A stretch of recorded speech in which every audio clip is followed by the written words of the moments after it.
Welcome to Bridge the Gap. My name is Holden Stephan Roy, and while we have chatted before, I'll still introduce to you the premise of the show on the camera as we come and do it, just so that everyone understands.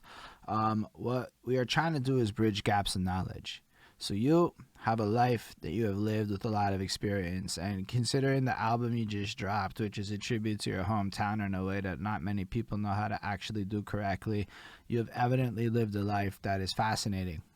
Your current choices of being in a van, fascinating. Touring like that, fascinating, my guy. You are living a life so many people wish they could. Like you're living the Mm, fantasy. Even if whatever you feel about it, that's how it looks to me. Like you're doing some shit that we plan to aspire to be one day. Free mm. is what it looks like. So to me, there's so much to learn there. I watched you on Facebook for a lot of minutes and you talking all sorts of smart and interesting stuff. Had to talk to you, like you have knowledge nuggets and we like to extract the knowledge nuggets, go through your life, learn what we can, have a nice lengthy conversation, go on all the tangents that we want, and just do what we can to learn. That's the main course of this. It's why it's called Bridge the Gap. It's what we hope to do. And so welcome precious gorgeous. Thank you for being here with us today. Thank you for having me. I'm super excited. I don't even know if I'm prepared, but I'm gonna do my best. You're as prepared as you can be, my guy. You're here and you're ready to talk. I seen you. You're ready to go. I know it. So let's ask my first token question. From there, it gets derailed, but the first question's basically the same on each of them. And it's a little bit of a story, so you'll have to like bear with it. But it's gonna land. You're gonna be like whatever, and you can answer the question. So it starts out with my girlfriend, and she's washing the dishes, and she's listening to that song by the Black Eyed Peas, that I got a feeling, that I got a feeling. Yeah, Ooh. yeah. And so she's I've sung bumping that a that. lot at karaoke. Yeah, it's a great song. But she's Yeah. dancing to it washing dishes. And I'm having this moment and this like flashback to like being younger, and we're all inside of the clubs and we're all jumping around to that very same song. And at one point in time, like in my youth days, is club music. And that's his role. It's there to make us get lit, get drunk every single day. And now that song, all this time later, is chores music. It's exercise music. In fact, it's very sober music, all things considered. You could even argue it's mom music, depending on how far you want to take it. So that means that all that club shit today, it's like mom club, future chores music of the future. Some people get a little mad if I say mom music, but it's kind of what it is, right? It's just the future of what happens to music over time. But what's cool, I guess, about that is it brought me back, right? Because a lot of people, when they think about their musical journeys, they often think it's like, when they start picking and choosing and getting into it, which is when we care the most for sure. But it really starts before that. Like for myself, I'm a young guy, like five, let's say. My dad's got a bunch of tape set up to those speakers with the little wire cutter wires and shit. And he would play that Led Zeppelins and he would play his classic rocks and his shitty 90s techno. I mean, I like it now, but back then it was shitty. I mean, I really like it now, but it was shitty back then. And then my mom had her like bootleg knockoff disco tapes, like the ones you could buy at the convenience store for $3 and shit. And like Uh-huh. all of that kind of stuff. And it was just the vibes. In the car, there was like Chris de Burgh and stuff. And then as I asked this question, sometimes there was grandmas involved and older siblings. I'm the older sibling, so for me there was no other siblings. But what it made me realize is for you as an artist, your music journey kind of starts when you're like really young, like five-ish, all that kind of youthful ages, your earliest memories when you had no control over the sounds in your life. And it was really the sounds that were around you by your parents or your family or the radios or whatever. So I was hoping you could bring us all the way back to being real young and you could walk us through the very, very beginnings of your musical experiences back before you had control. Man, um, I want to say, I'm from Brooklyn. I grew up in Brooklyn and Queens.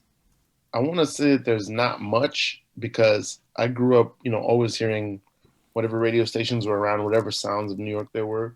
But I really didn't pay attention. It was just around me, and I don't remember paying any special attention to it. There's probably songs that I liked here and there, that I like to hear, but it just never music never really occurred to me.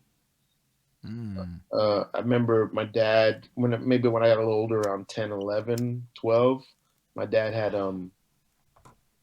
some tapes around that were like or some CDs, maybe like Whitney Houston or TLC or something that I would listen to and be like, oh, what's going on with these? Um, but I remember being in school and then being on a three-way call with my friends.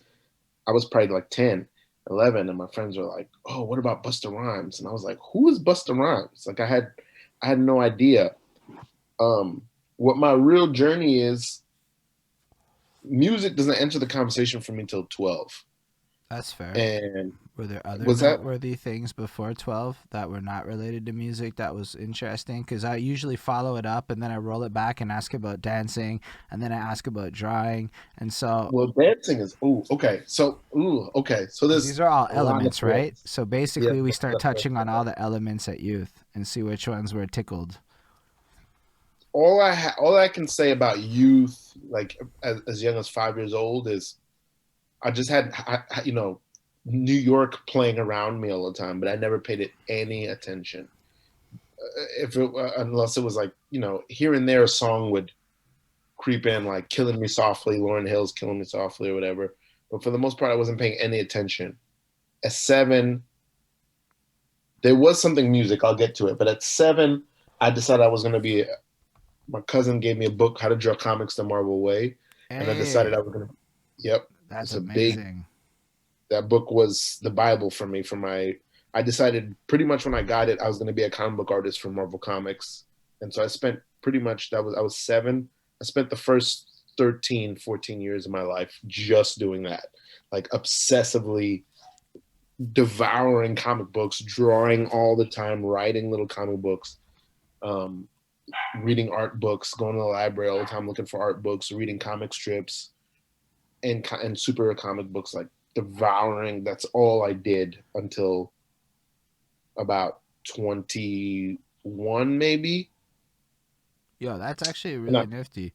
I say that yeah. because while most people might hear that and go one way with it, my best friend is a comic book writer to this day. He's actually just started a Twitch thing to work on his art more publicly. So when you described that, I pictured living with him and watching him do the things, watching him script. He taught me about how you script pages for the boxes with the words and how like you have to think about all sorts of different elements and stuff. So at the very least, I appreciate how fucking cool that is. And a lot of the levels of things you had to do to pursue that journey. Now, to me, that's part of your journey. And there's no way you're the kind of artist you are without some loves of all sorts of other shit floating in. Because, yo, one of the things my dude Ismail said is he's not just a rapper, he's clearly an artist. And I'm like, yeah, that's big facts. Precious Gorgeous is big facts and artist, man. uh, Man, yeah. I mean, I'm definitely an artist. I definitely my whole life is art. Right now, I make my living strictly from art. I don't know how much you do or don't know about. I'm a college professor. My guy, I know Uh, nothing about you really. I listened to okay, your good. project. That's why Yeah, that's half the reason I do this format. I've kind of like, yo, I don't have time to. I don't have a research team. It's just me. So we just do you. Yeah, episode one is well, we have my girlfriend, she's there, Chris Crumb's editing, shout out everyone else. But as far as the research side goes, it's like me and whatever Flacco Bayo feeds me for the New York guys I talk to with him, right?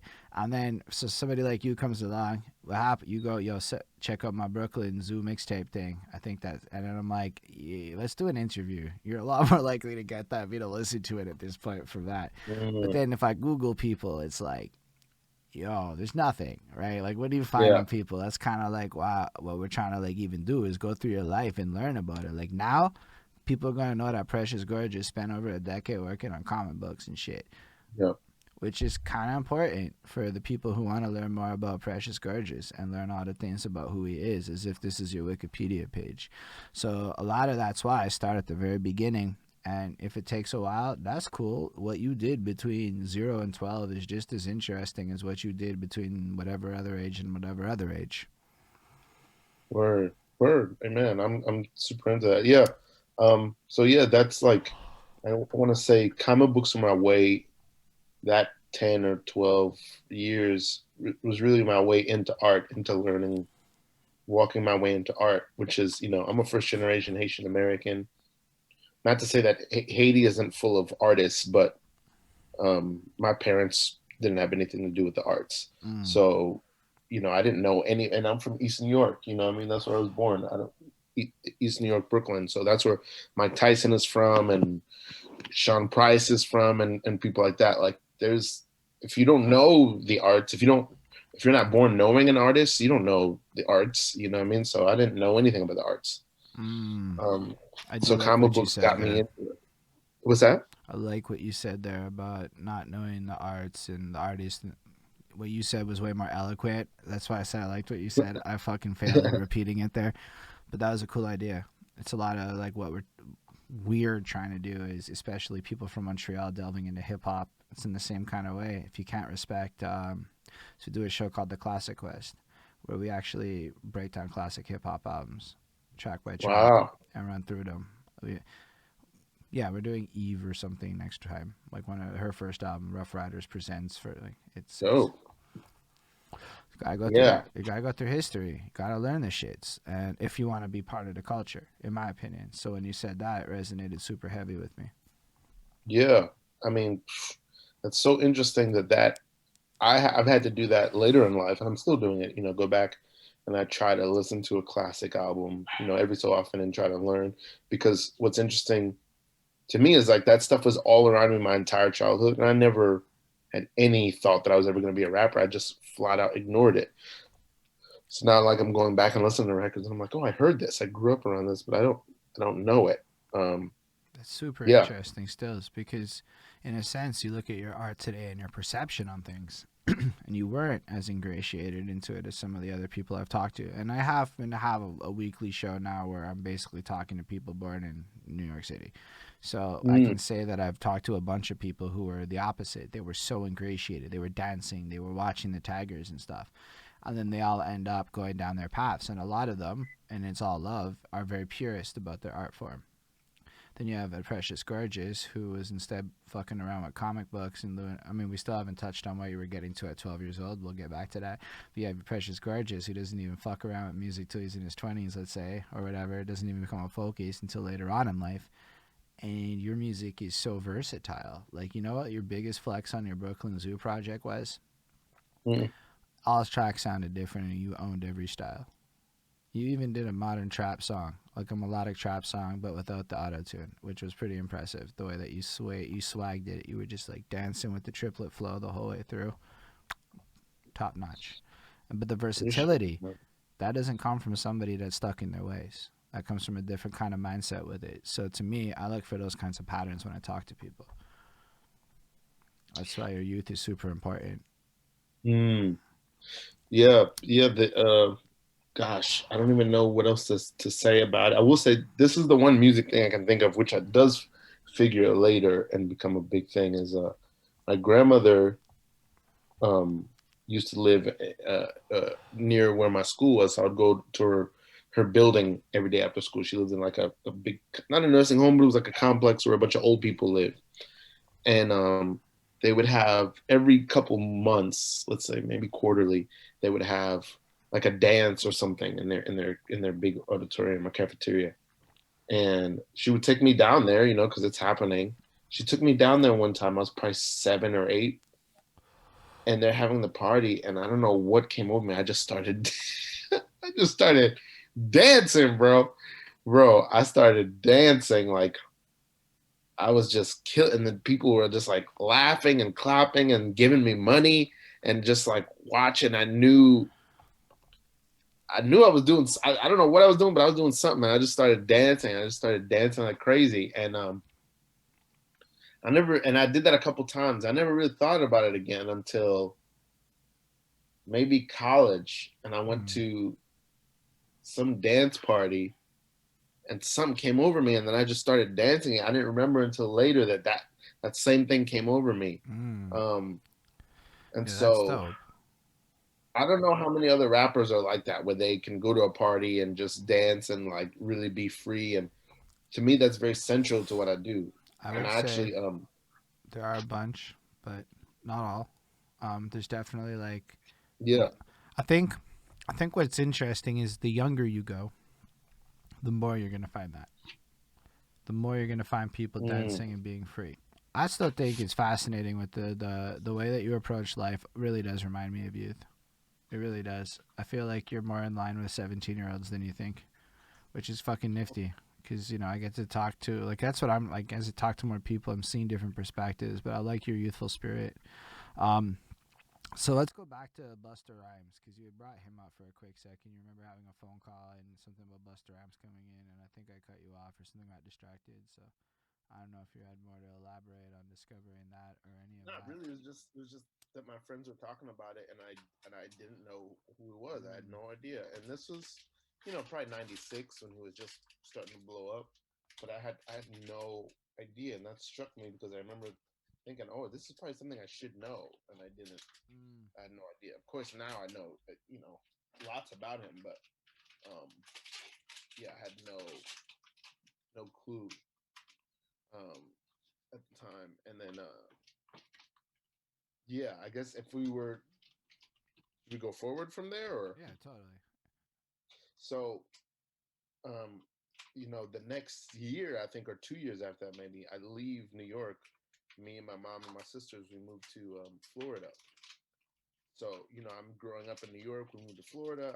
I'm there like probably like 2 years, and I come back at some point to spend the summer here spend the summer in Queens with my dad, and it's the summer that Get At Me Dog and Lauryn Hill's Lost Ones, which is my favorite hip hop song of all We're time, like 99 or 8 or 9. 98, and Hard Knock Life Yeah, 8, drops. 98. All that drops at the same time.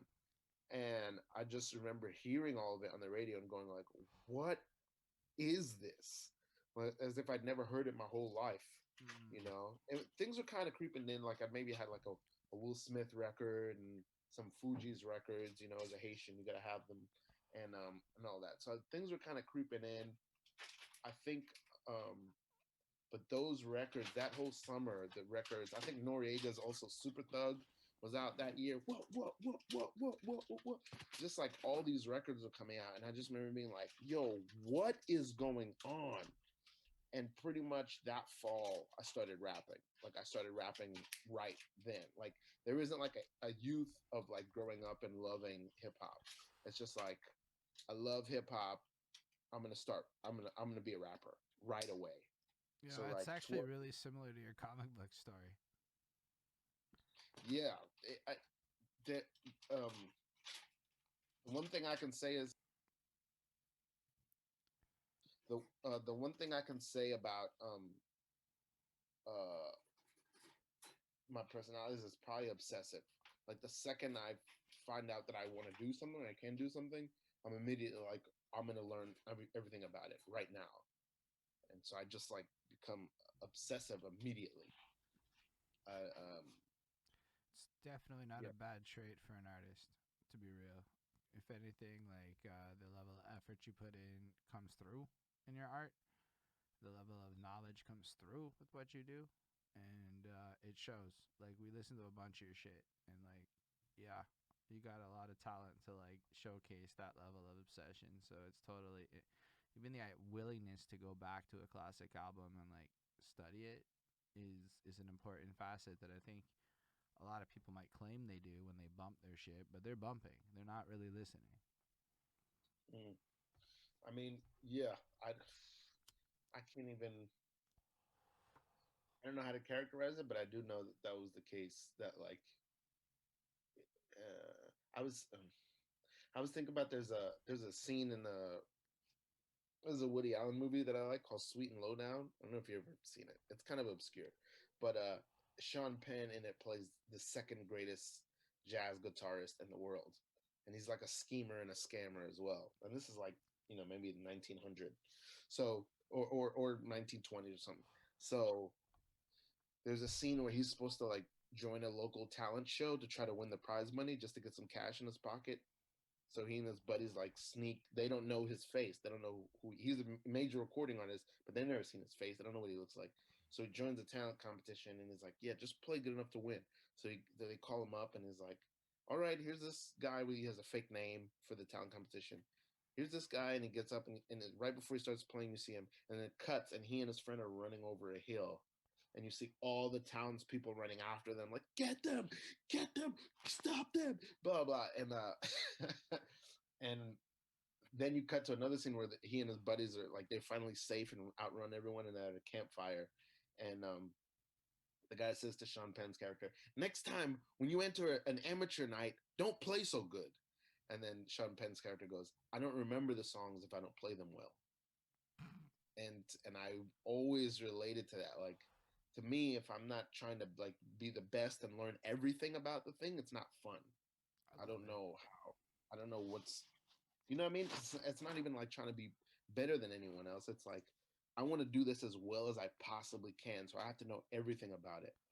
I do know what you mean, though. Maybe not everyone does, because sometimes I make fun of the use of "not I mean," but in this case, I'm like, I actually do get that.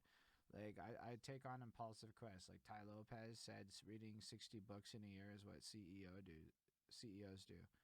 And I said, Um, fuck that, I'm gonna read 60. It took 3 years. It was not an immediate win, but I pulled it off last year. 60 physical books. I don't know that I wow. can do it again with my current life. Like, I'm gonna be real. It was hard, but it was impulsive, just like that. If like CEOs can do it and they make that kind of money, I should probably try figure out Yeah. how to develop. And then it's because it's a practice of discipline is what it boils down to. So it ends up teaching you habits and shit to force your time management skills to allow for it, which are things CEOs are really good at. I'm like, okay, I see the correlation here, right? Like, so for me, it was like, I get what you're saying, but it's also a matter of mastery. In that moment, do you choose to read fiction or nonfiction? I'm like, well, fuck that. We're reading nonfiction. I'm not going to waste the time. We're going to make sure we use this time properly and like Mm, optimize that shit and treat my brain like it's fucking a muscle and crap, you know? So I feel like as you're saying that, you just take your art seriously. You take your passion seriously. That's what I'm hearing is you take your shit seriously in a way where maybe other people don't understand it. I don't know. But like if you go read any self-help book and any course on excellence about how to achieve mastery, etc., etc., it's that it's become obsessed with it and put the time and effort in to learn and practice. yeah. Yeah. A lot of my youth was spent um, doing that, and this is funny. I guess on this show is the first time I don't know where that really came from. I don't know where that idea even came from, but I just know from comic books to rapping, then to acting, and then to even to comedy, which are those are the things I do now. Like I'm an actor and I'm a comedian as well, and I also make music. Like it didn't occur to me.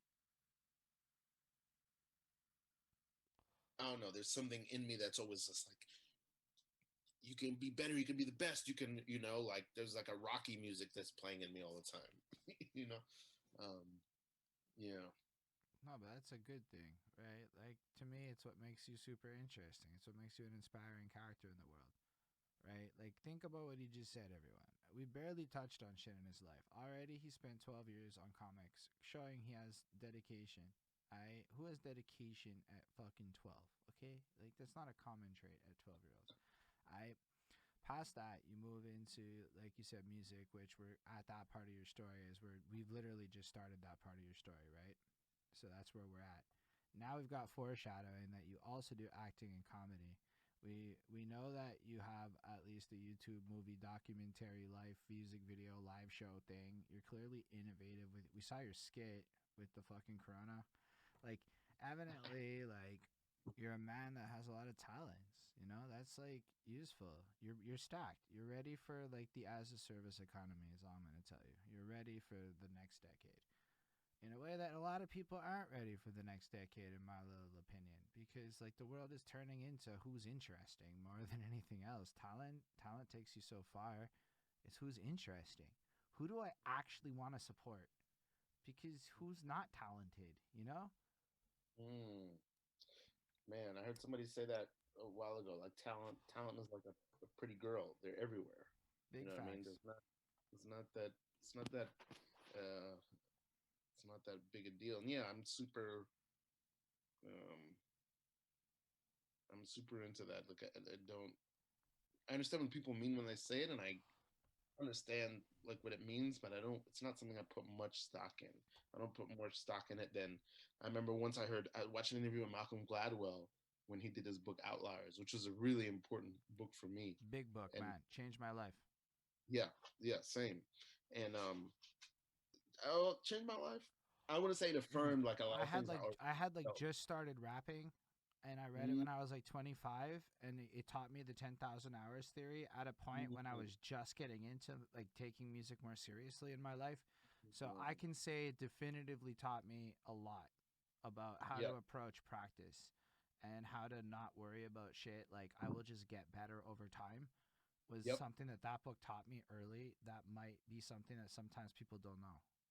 yeah, yeah. I don't think people know it, and I think people use there's a double-sided sword to the idea of talent. It lets you hide in two ways. You can say you're talented, which gives you an excuse not to practice, or say you're not talented, which gives you an excuse not to try. Mm. You know? I think the problem with the idea of talent is it's one side of a coin that makes a great artist, and the other side is vision. Mm, And if you don't have vision, okay, you can have a very powerful vision and like no talent and do better than somebody that has a lot of talent and no vision. Okay, absolutely. I've always had a big vision, and so I've always been able to. I've had no talent, in my opinion, for a lot of the things I've done. I've done some absolute trash, but the vision's always been in place. Yeah. Yeah, vision is big, but also the thing about talent is when people talk about talent, they're talking about obvious things. But there might be things that are harder to see that are just as tangible and substantial that are make all the difference as Mm. well. I You think know you're what I mean? tapping into preferences now. When people then sometimes often go with talented, they go with in regards to their subjective experience. My Yep. girlfriend has studied a lot of classic hip hop. Do you know who her favorite rapper is? Who? Iggy Azalea. How the fuck do you Yeah. argue with that? There's no logic. If you studied all the greats, how do you end up at because Iggy Azalea makes hoe music and she likes it? Yeah. Also, we tend to identify with somebody who kind of looks like us. You know what I Yeah, mean? They find me represent us. another white girl rapper that famous. Yeah. She's the Eminem to a lot of ladies, and I know it's a weird thing to state, but I had that epiphany lately. But like, who else is Yeah. there? There's technically Lady Sovereign if you caught that one single back in the day. Yeah. Yeah. Yeah. Yeah. There's not that. That's very true. There's not that many white girl rappers that I know. Shout out, Annie. Are you okay? Shout out Anna Diorio, who's on my Yo, record. she was so good. We heard her and we're like, who the fuck is she? Yeah, she's somebody to check out for sure. But Yeah, there's not that. Iggy There's not also made the Clueless music video. She made white girl music for white girls. The way that Yeah, Eminem made white boy music for white boys. yeah, yeah. It's yeah, and that's what you do, and like because that's one of the ways that people will look at you and identify themselves with you, and they go, "Oh, I'm like that too. If they can do it, I can do it." And it helps you relate more, and they come from where you come from, and especially if they lean into it. So I don't I wouldn't blame her for that. Just because somebody is someone's favorite doesn't mean they can't really appreciate. Yeah, Um, she can talk to you about organized confusion in any classic any day of the week. Well, not any of them, right. Wow. but I was listening to them the other night. Yeah. Iggy does this shit where it makes her wanna do some white girl dance, and I don't know what else to say. She likes it, you know. Yeah. And then if you want to talk about, so people like to be critics, but I'm a reviewer. I'm all about so the difference is, a critic is about the quality of the art. Honestly, I don't give a shit. Um, I'm more interested in identifying the target audience who should listen to the art, which is what reviewers are supposed to do. I actually looked this up Yeah. recently. I'm not hating on Iggy. The new classic is a surprisingly good album if anyone listens to it with an objective mind and stops like Ti is an excellent writer. Come on, like he wrote. I'm saying it like he Mhm. didn't fuck that album up. People might be like, "Oh, Iggy, whatever, man. She's not terrible. Go look at her mixtapes. It wasn't all garbage. Like she had game. She has flow." Yeah. But that's like Yeah. saying Cardi's trash. Like, yo, can you? Cardi has I flow. love Cardi B. I love her. Yo, I love that she exists. that macaroni in a pot. That's a great line. Okay, I never thought about it until she said it, and then I heard macaroni spinning in a pot, and I'm like, oh, that is something like that.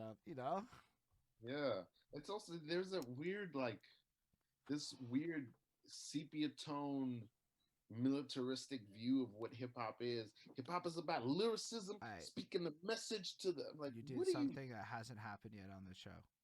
So you got Oh, you got to take you just got a big win. What the fuck is okay. sepia tone? That isn't like I don't know it because it's slang. That's I don't know it because that's some literacy. That's some like big word shit. Oh, I mean, it's just like whenever you see footage, nostalgic footage in a movie, it's usually sepia toned. You know, Mm. it's they color it kind of brown. You know, it's meant to look old, like old footage. And so that's what people, especially old heads, do. I feel like to hip hop, they make it this. They put it in a museum, Mm. so it's not exciting. It's just like, no, the lyricism's supposed to tell you about the history and the past, and Then it's like, why? man, let this Let white me girl ask you rap about let her me ask you a clueless and move serious on, question. please. If that's the case, Mhm. how is Redman and Method Man's Blackout a classic? Because we did an album review for that recent, and I swear it's as vapid as you've ever seen music can be. In I'm fact, sure it's not a classic. no, it's a And classic. that's not to. I feel like I'm gonna get punched in the That face. shit's a classic, my guy. Well, at least for me I and love. mine's. Well, here's the thing. It's a classic because we love Method Man and Redman. We love How High. We love their friendship, and we love that they're together. And the fact that they made an album and they had at least three great singles, right? They had the Rockwalla. Yo, They that's a had banger. Yo, but let's look you. at The Rock Wilder. Can we stop for two? I actually had to cut this Oh yeah. shit. The Rock Wilder is a prediction of all the future pop music. It is a 2 minute Please. track with Oh short yes. verses that Oh yes. basically say nothing, and Lil Yachty may as well spit it. And people might get mad at me, but what happened was is we did that album review, and it is a classic. You know why? Because you can put that shit on beginning to end, and it vibes and bangs the whole way through. Oh yeah. Yeah yeah. So it's a It's still to this day one of my favorite hip hop songs. That's what no, but the whole album is a. I listened to it. Yo, it is not intellectual at all, but it's still a classic to me. It is just a Oh well man. written, fun album that I can enjoy listening to because the rhyming and the flows and the way they come at it is just so dope and so great and so fun that when you do break it down, you're like, yo, they literally say the same thing on every fucking track. But I don't Why? care because it's fun Yeah. and it has a vibe and it feels like you go out for the night and then it comes down and you're over.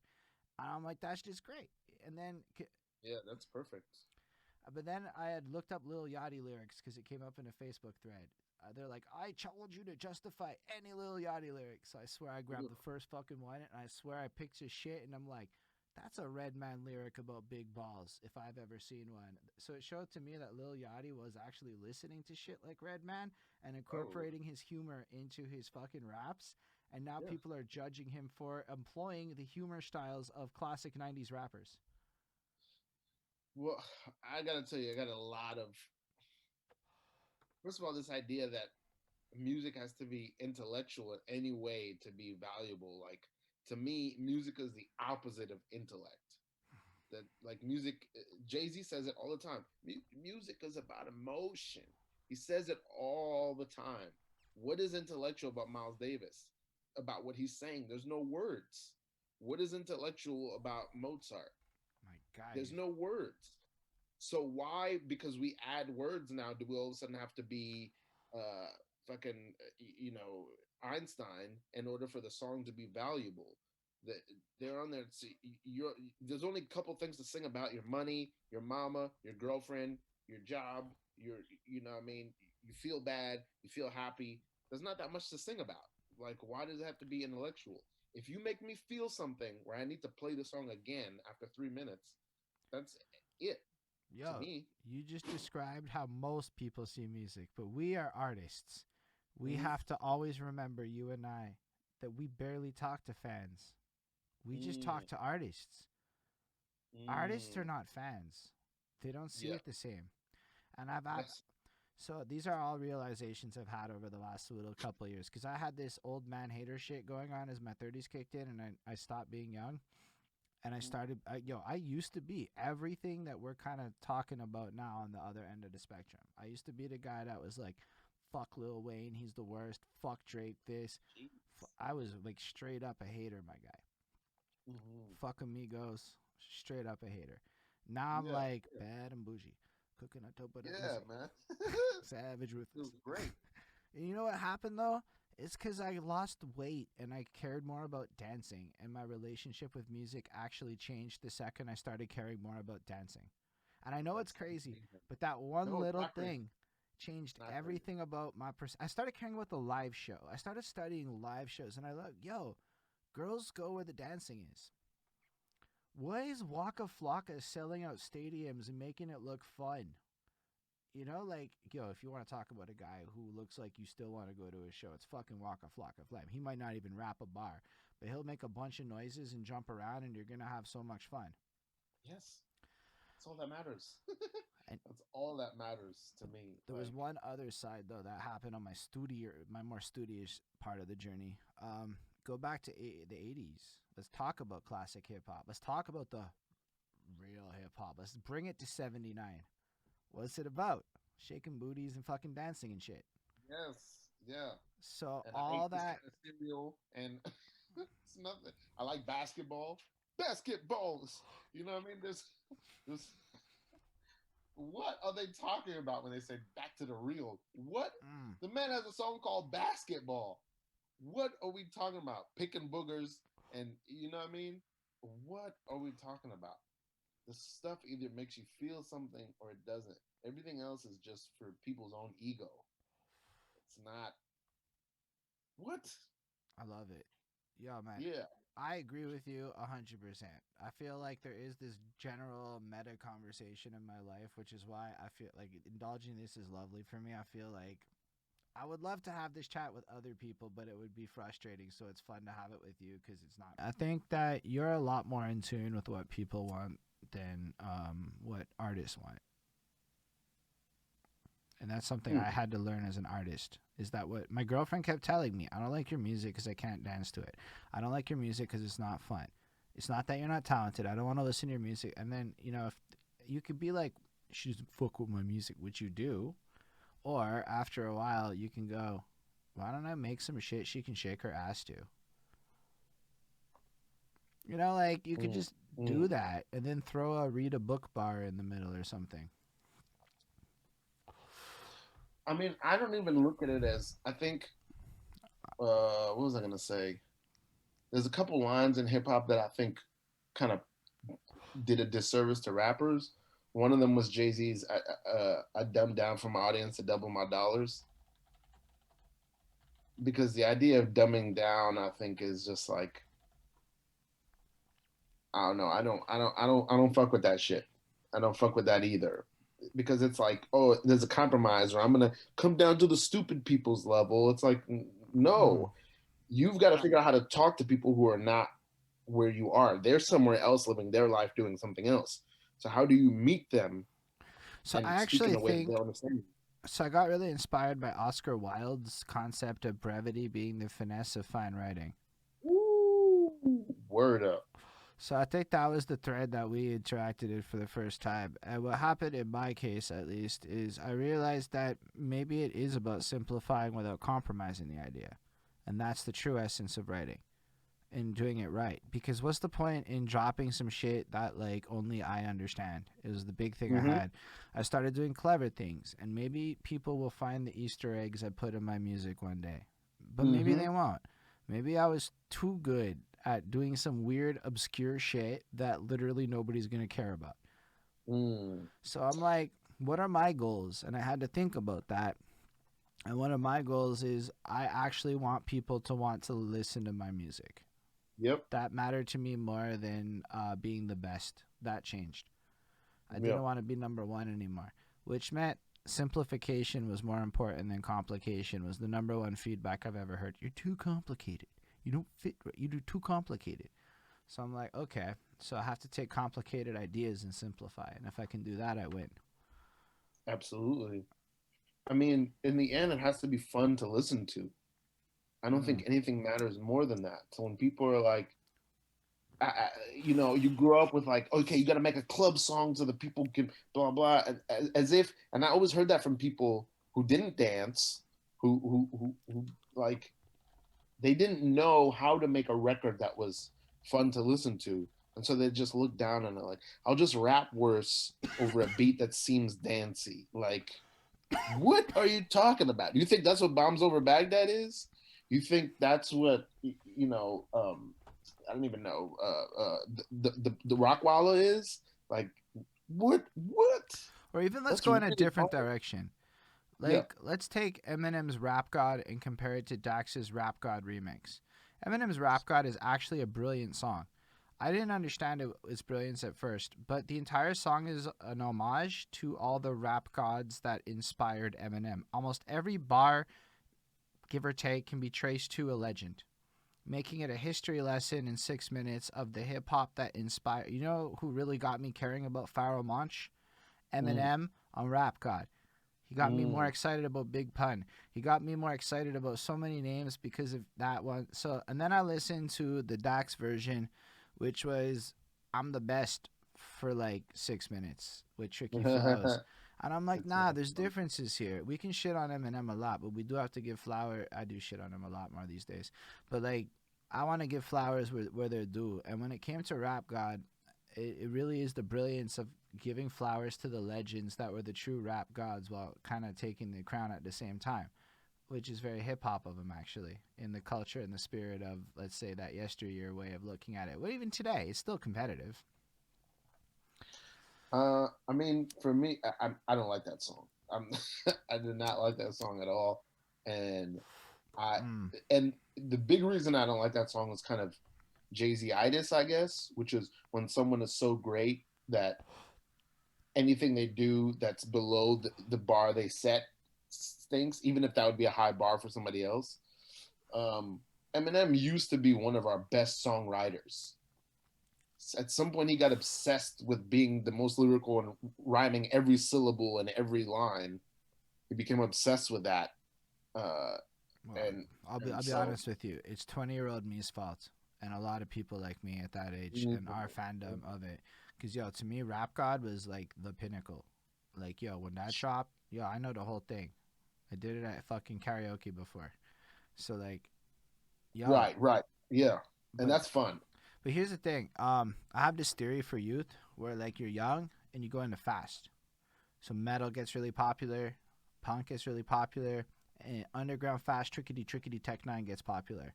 Tech Nine's demo hasn't changed. It didn't Mm, change the whole time I've been into him. His demo and therefore his sound did not evolve. mm, Not to say mm. that he's not like a great artist, because I know sometimes people get mad when I have harsh opinions. I go through this too every fucking time. But it's more like, yo, think about it from a marketing perspective. Who the fuck does energy drinks target? You know, like Hmm. energy drink ads aren't coming for fucking me. They know I drink fucking coffee. Folgers is targeting me. Mm, So, mm. so, Wow, so when you that's follow experience. dollars, my guy, you see a lot about the marketing and things. And so Eminem, as much as he might want to make whatever art he wants, the people at Shady Records know that his target demo, for the most part, is still kind of like 18 to 26 on that edgy shit. That's what side B was for. And it was actually brilliant this year because he made side A for me, the older fan that wanted some real substance. Oh, the music to be murdered by. I'll Yeah, be real honest with you. I don't think I even got through that record. Like there were some songs that I liked, but it was just like to me my favorite two records from Eminem in the last 5 years is the Kill Shot record that was a and the good record he did record. with Jonah Lucas. I don't like the genre on that much. For me those are the best Eminem records, and the only Mm. reason I say is because it's him over modern production, sounding like he's having fun. So I have to go back to the Joyner shit because I was a big Joyner hater on some old man head shit for a long time because I think I I don't like him misunderstood. either. But I think I misunderstood what he was trying to do, and I put him in a bucket he didn't necessarily want to be in, and that was on me, perhaps, because I've seen him in interviews talking about how he don't give no fuck about being lyrical, right? And he's just trying to like do his thing, and I'm like, maybe I shouldn't care that much about what Joyner Lucas trying to do. Just let him do his thing. Um, and then if I Yeah. take off that lens and go listen to his music, and I don't really care about all of the normal things I care about, it's probably it. Like I was like, oh, I like it more. And so like I find these hats like with preconceived, because yo, he put himself with Logic and Eminem and shit. You know, you start thinking things about what he's supposed to be and shit. He positioned himself in this lane. Like, you're on the Eminem album, of course I'm gonna be thinking about you. Like, what are you saying, my guy? And then I wasn't so thrilled with what he's saying. But then he's like, I want to be a pop star. And then I put my pop star hat on where I no longer give a fuck what you're saying. And I liked him more.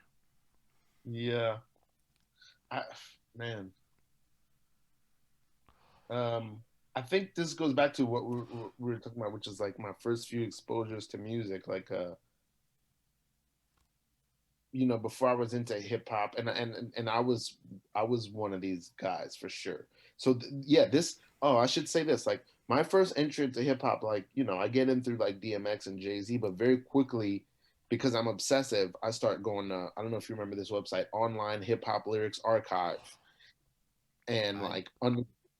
I think I know what it is, but like I don't remember it. It's what Genius is now. It's just a database of all the lyrics. It's You know, amazing. all the rap lyrics. So I would just be on there reading lyrics, going to undergroundhiphop.com, doing text battles with other rappers. Oh, you did Like the I'm text battle shit? what, bro? No, we got to What? stop. Okay, because here's where we get into some interesting shit, right? You're not the first to say it, but you're like the second or third to even mention some shit like this. This is, we're talking early internet days, so people know 2002 ish, maybe that era, Yep, somewhere around that. See, I'm like in grade 8 and we don't have a computer at home. So you got to right. understand, like, yo, I'm in the school lunch printing lyrics off those sites so that I could take them home after and like Yep. memorize that shit. Cause yo, you think I'm writing down Bone Thugs in 2003? Fuck that. Old cats had to do that so I could get them on Google. Right. Right. Right. Absolutely. Yeah. So yeah, tell us about text battles and all of this internet world. Like, take time and like delve into it because this is some time capsule shit where not everyone, especially the youth, are gonna know anything about what you're talking about. It was just these forums that you would go to or people who were rappers and they would be on there like battling and trying to do the best metaphors and punchlines and multis, and it was you'd read it, you just read it. You put down your paragraph, this person, and there was brackets and tournaments, and man, I was so eager. I was sweating thinking about it all day at school. Oh shit, I'm gonna go and do my verse, blah blah. And yeah, man, you were just trying to just out rap everybody with the most technical, tricky bars.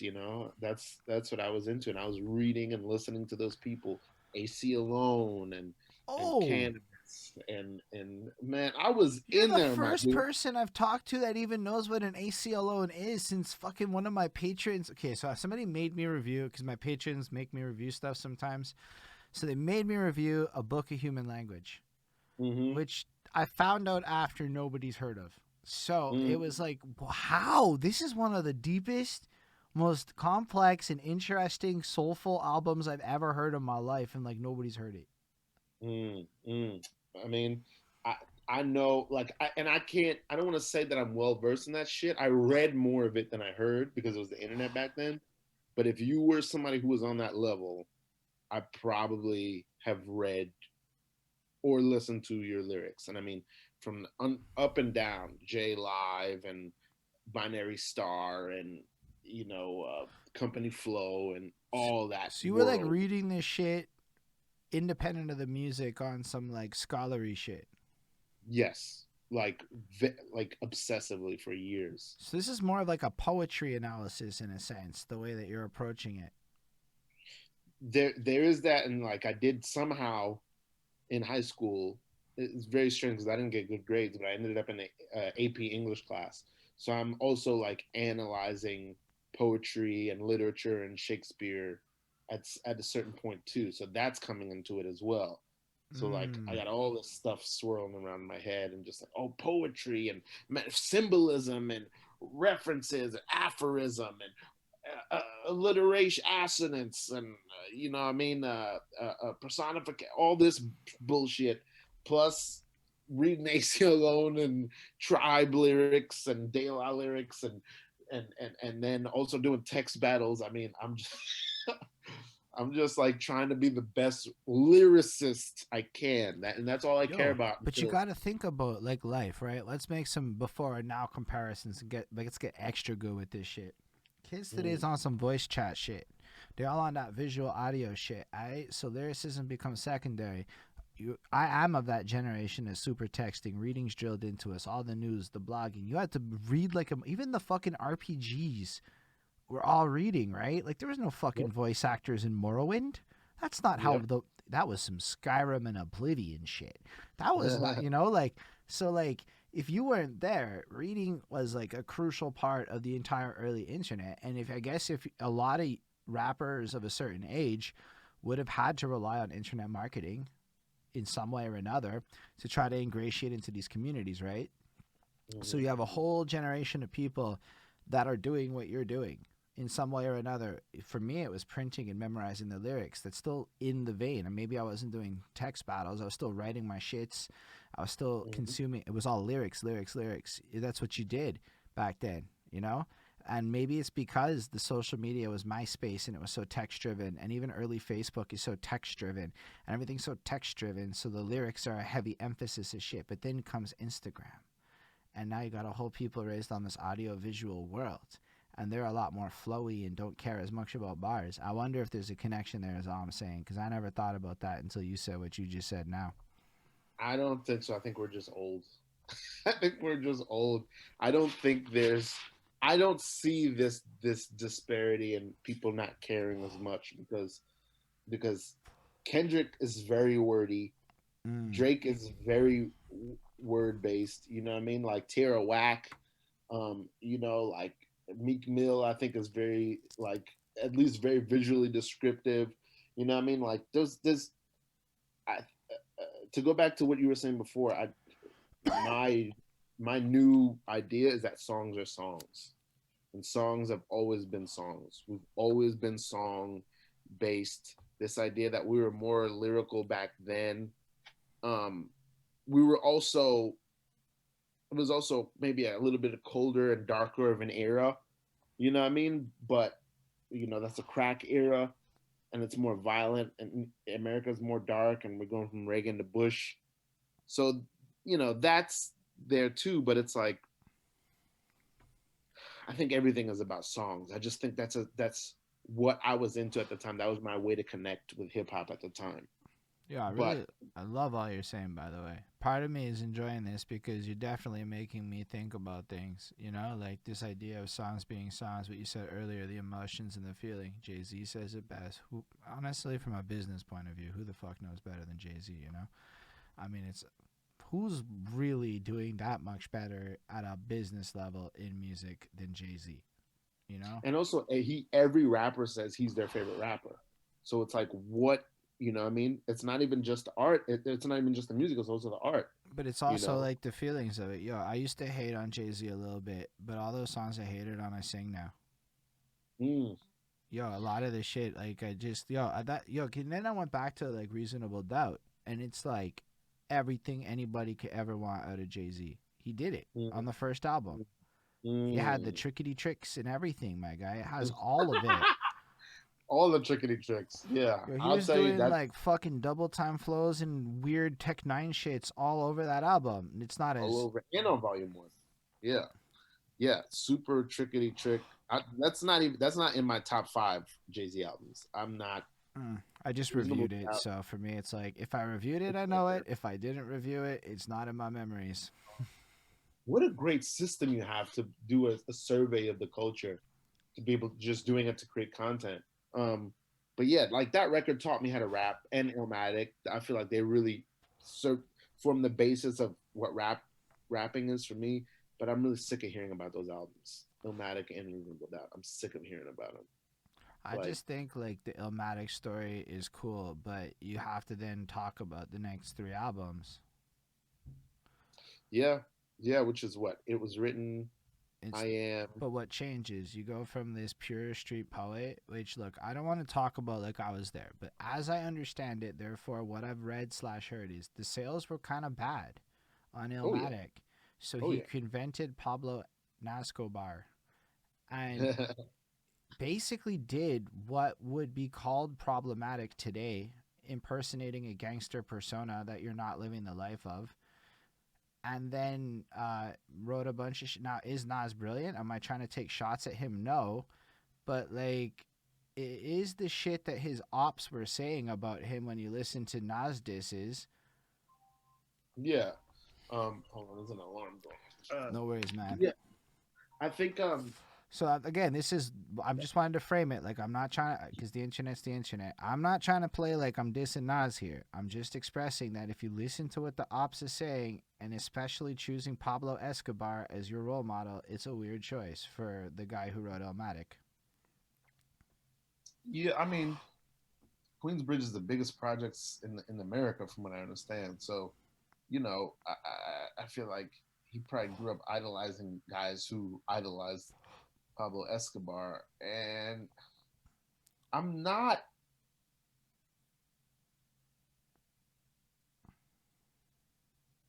most of the time. I hear folk being like, "Well, they did this for money, or they did this for this," and I got to be honest with you. I'm someone who doesn't care about money, and a lot of times I look at those choices and I'm like, well, I would have done that too. Like, Mm. it's really fucking like I do like the most hip hop album of all time, and then the next time you see me, I'm wearing a pink suit and I'm in Miami. That shit is fucking dope. No, I love it. That's the dopest, flyest shit ever. You And know what I mean? you can even defend Nas and go, dog, it's storytelling and fantasy. Shut the fuck up. See, internet, I knew what the counter argument was. I was just waiting to see what Precious Gorgeous thought. I'm trying to be a provocative a little bit with my questions to get his noggin going. But no, for real, it's storytelling and shit. That was like the middle class me would have gone down a different way. But I actually do see hip hop a lot as who the fuck cares? Like, yo, in metal, you can write about Vikings slashing heads off. These people are not Vikings and they don't slash heads off. Yeah, yeah. And a lot of it is a metaphor for something else too, and it's to evoke a feeling and to gives you it gives you're telling a story and it gives that story a style and a texture. You know what I mean? To bring it home more. But But the I only don't reason I use Nas as the example is because the same people who praise it are the same people who would criticize him for that choice, in my opinion. absolutely, and man, So I just uh, again to contextualize why I use Nas for that purpose because yo, I love fucking Nas, man. Yo, that like fucking track on the next album of Being a Gun, I Gave You Power, is one of the most brilliant conceptual pieces ever done. Okay, Nas gets his flowers. He's brilliant. yeah, he one of my favorite Nas song of all time is Daughters. I don't know if you remember that Mm, joint from like 4 or 5 years ago. I think I heard it, but like off the head, nah. For me, it's one mic. That one is a beautiful track. Yeah, and what album was that? Was that Stillmatic? That was Stillmatic's a beautiful album. Oh my god, that was the first Nas album I got my hands on in high school, and I listened to it a whole bunch back in the CD player days. Mm-hmm. Yeah, that was and he was wearing the orange velour suit on that cover. Yeah. Um, yeah, man. I mean, Nas is in my top five, easy. I love Nas so much. Mm. No, that's dope, man. I love this conversation, by the way. This is everything I was hoping it would be. You know, sometimes they're super linear, sometimes they're just abstract brain picking experiences, but that's what makes you fucking special. Is your brain is so wonderful. Well, yours too, man. I don't know. No, I Yeah, appreciate that. Yeah, compliments aren't fun, but like, yo, if you watch Drink Champs, who's arguably the champs of this sphere in this moment, I was they're just all. watching it. Yeah. Does Nori not give flowers every like 8 minutes? Nori is why it's so funny how you were saying like you appreciate things now. But when I was a kid in that summer, I was talking about '98 when all the music was going crazy. Nori was popping that summer, and I was like, this guy's whack. He can't rap. He's not a lyricist. Blah blah. And now, dude, I can't tell you how sad I would be if there's no Nori, like musically and as a personality. You know what I mean? He said he had a rhyme in a song I just heard recently. He said, who cares if your lyrics are better? My shit more dope when I put it together. I love it. Yo, that Oh was like my that god. last one he just dropped. He just dropped a track like real recent, and I heard it, and it might even be that one. No, no, no. This is an older Okay, track that okay, I'm okay. referencing. But yeah, My I bad. haven't, I haven't heard, I haven't listened to the new one yet. But yeah, it has a bunch of guests on it. Yeah, Yeah. man. I appreciate that he loves the culture. He does what he does. He is. I love a rapper who just is who they are. Mm. Like this is the person I am. This is what it is. I'm this dude. You know what I mean? That to me is that's the it's like somebody who is lyrical to me is when I listen to them rap, I go, oh, that's who that guy is. Okay, I know what this guy's about. Lyrical I is know what such kind a of beat he strange concept, though, man. I stopped saying it. and recently, and it was because, yo, I don't just listen to rap. Are you gonna Mm-hmm. tell me that like what's his fucking name from Montreal, the fucking guitarist dude? Damn, I'm blanking. Fuck. Anyway, Mans is quoted like all the fucking time for like his lyrics. He writes some fucking brief ass shit. All these great rock guys, like 8 words. They're basically mumble rap songs. Okay, like they're Mm-hmm. actually really like, and I don't like the term mumble rap, but I just don't know how else to put it in this moment. Mm-hmm. Cause yo, to me, melodic trap is a lot nicer. Like it's a lot nicer. Cause a, they're not mumbling. Yo, you listen to Lifestyles by like, Young Thug, and you just get past the filter in your mind, and it's like he's super clear. Like you can actually make out the words he's saying. Anyway, Yeah. um, all that to say, it's like, yo, why are the rock guys allowed to like write like 15 words and it's considered fucking brilliant, but like in rap that's an insult? Like to me, that's a weird line. 300 bars. It's like, no, but like, I watched some kid in an interview on one of these people's. I don't know which one it was, but he was like, yo, sometimes these guys don't say anything. They use all these syllables, but when you think about what they're saying, they're not saying anything. And I'm like, yo, that's actually a profound statement, because through the album review quest, we did touch a lot of underground lyrical guys, as we'll call them. And Ritz is the best example. Every single song Ritz has mentions like hoes and cocaine in some way. And I'm like, you Mm-hmm. don't really know this until you're doing lyrical reviews of his shit, which probably most people aren't, or they don't care, or they think it's dope, or I don't know what the fuck it is. But I'm like, yo, how are you ever gonna diss people about being repetitive, my guy? Like, we have a joke when a Ritz feature shows up that it's gonna mention it before, like it's a joke on my channel, and Take a shot when you hear you talking about cocaine. Yeah.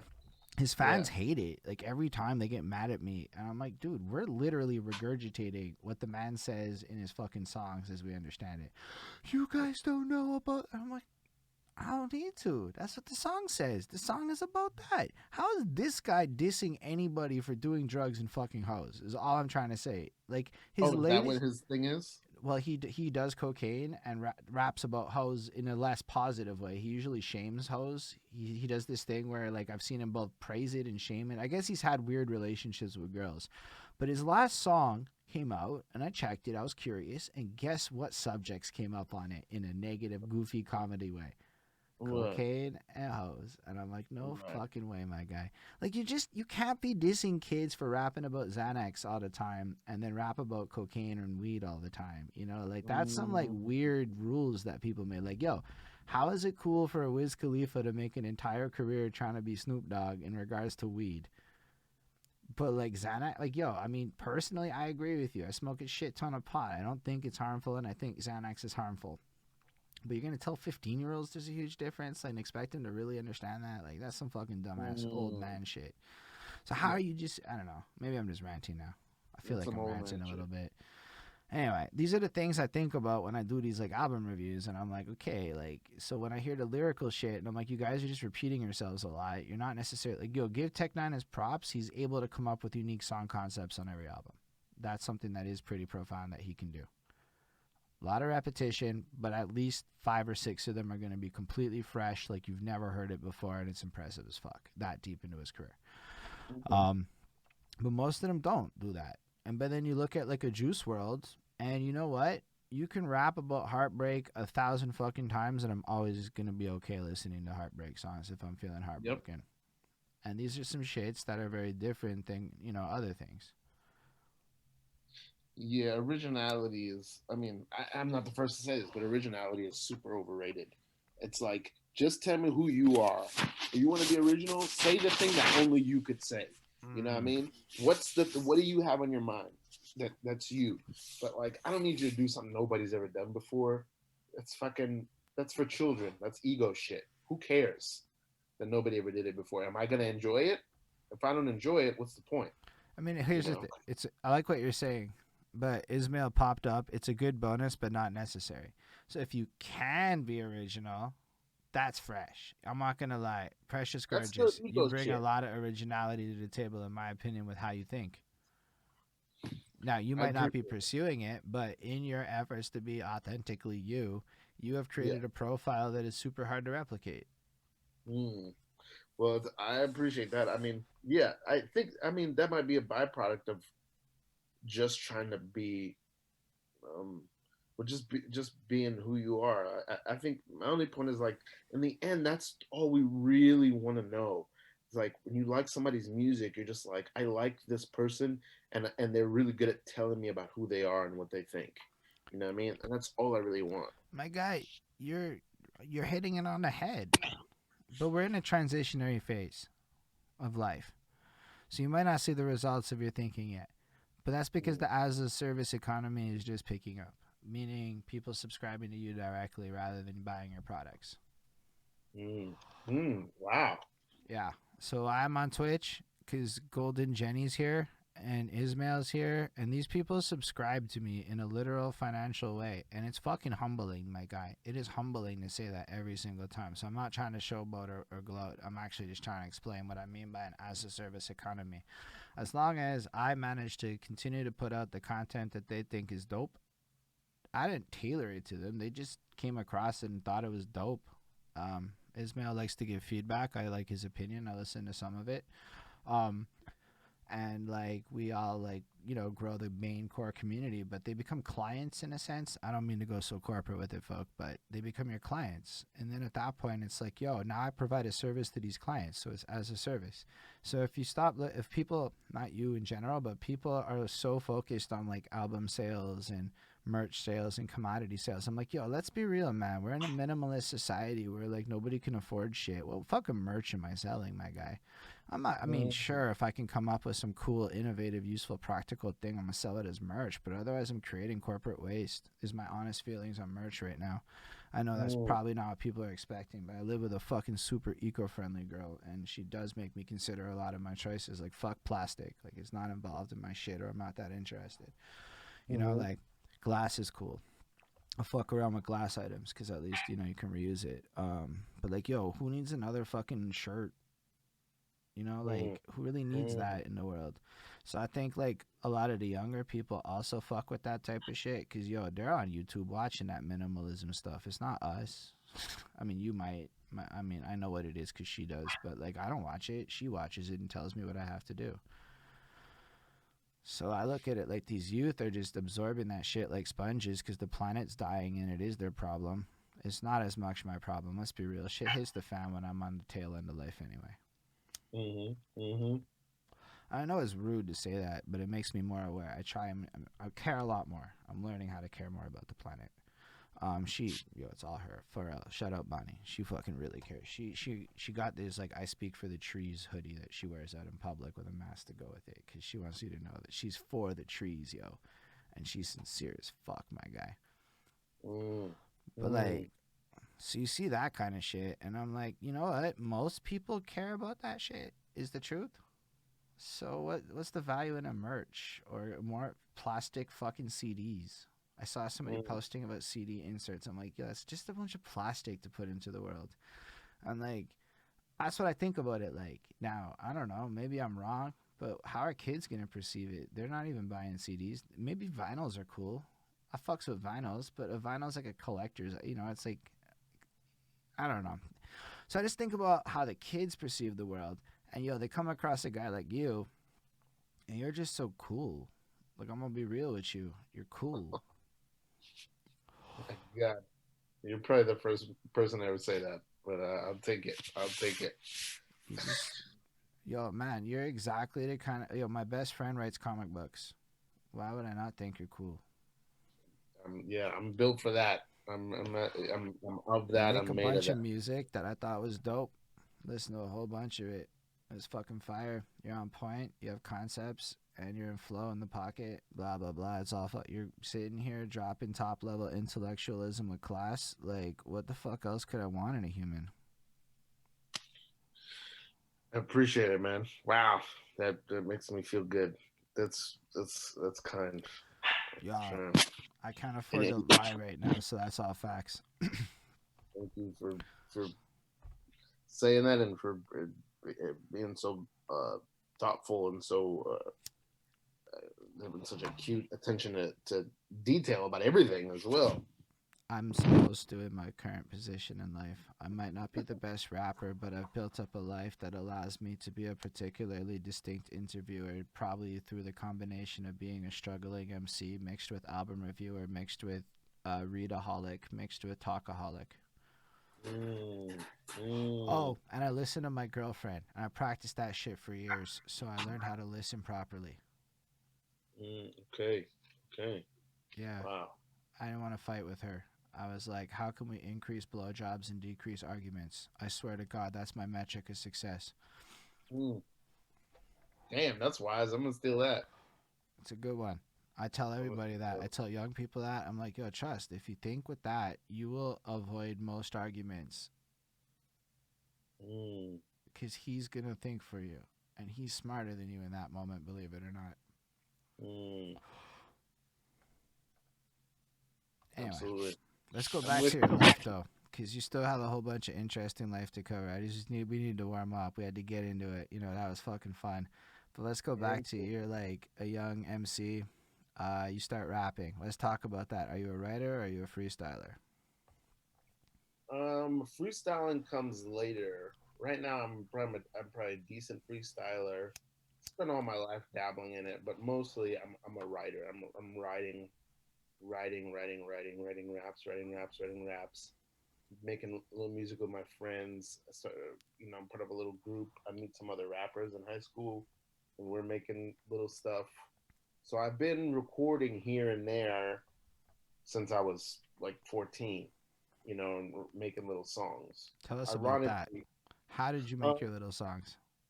my friend Jason Ward, who I started rapping with, he got a PlayStation and MTV music generator. So that's how we made the first beats that What we is used. that? It was just like a PlayStation program that you could use to program beats, and he would make beats on that, and then from that we would make songs, and we probably put out like two maybe little CDs when we were in high school. And then I just kept rapping and kept writing songs, and other people were rapping around us a little bit, so we'd Yo, record a little bit of them. you're a PlayStation rapper. I'm a PlayStation rapper, bro. At least as a Original. teenager. That's some cool shit, my guy. Yeah. Never heard So that one time in my life. That was like jaw dropping interesting.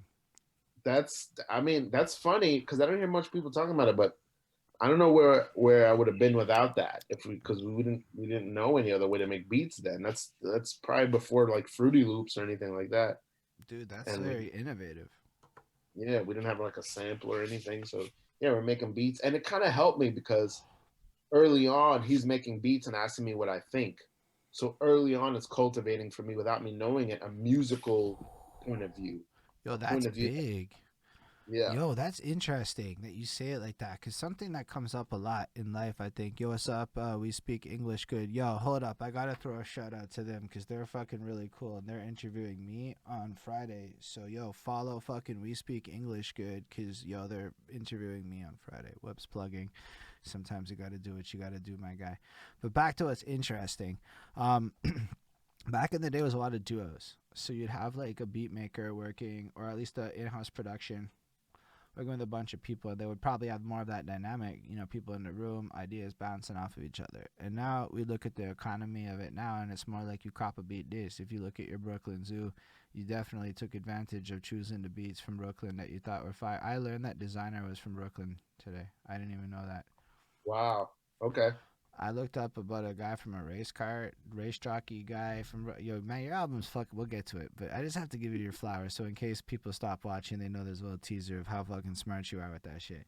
So like, anyway, I got a little distracted there. But so in that way of making an album is super different though, because now you're not really asking opinions or whatever. You're just kind of shopping. It's not like an innovative. You're watching it improve kind of process. It changes the relationship. So what you touched on is super interesting because honestly, I've never really done the other version. I've always just gotten final beats and said, yo, I'm gonna rap on that.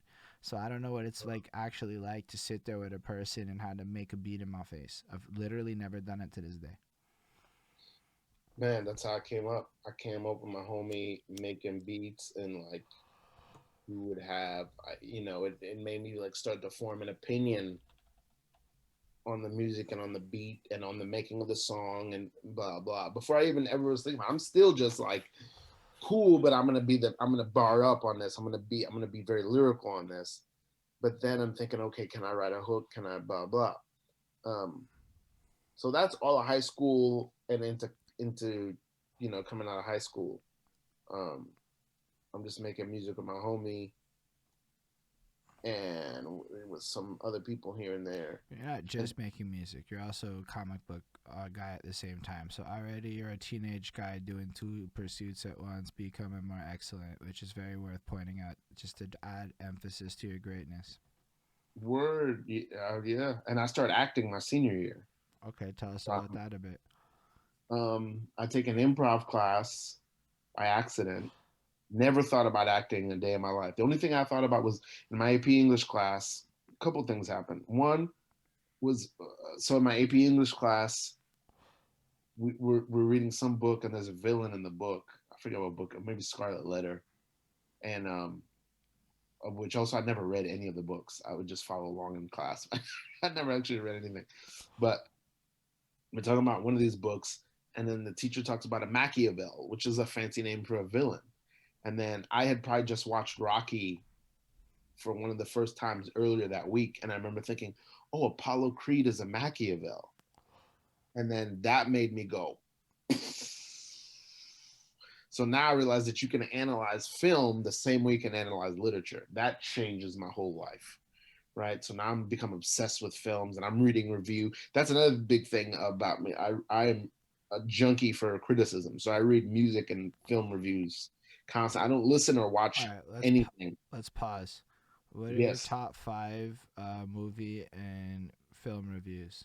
I normally don't care about lists, but this one sounds nifty. I want to know who you think is interesting here.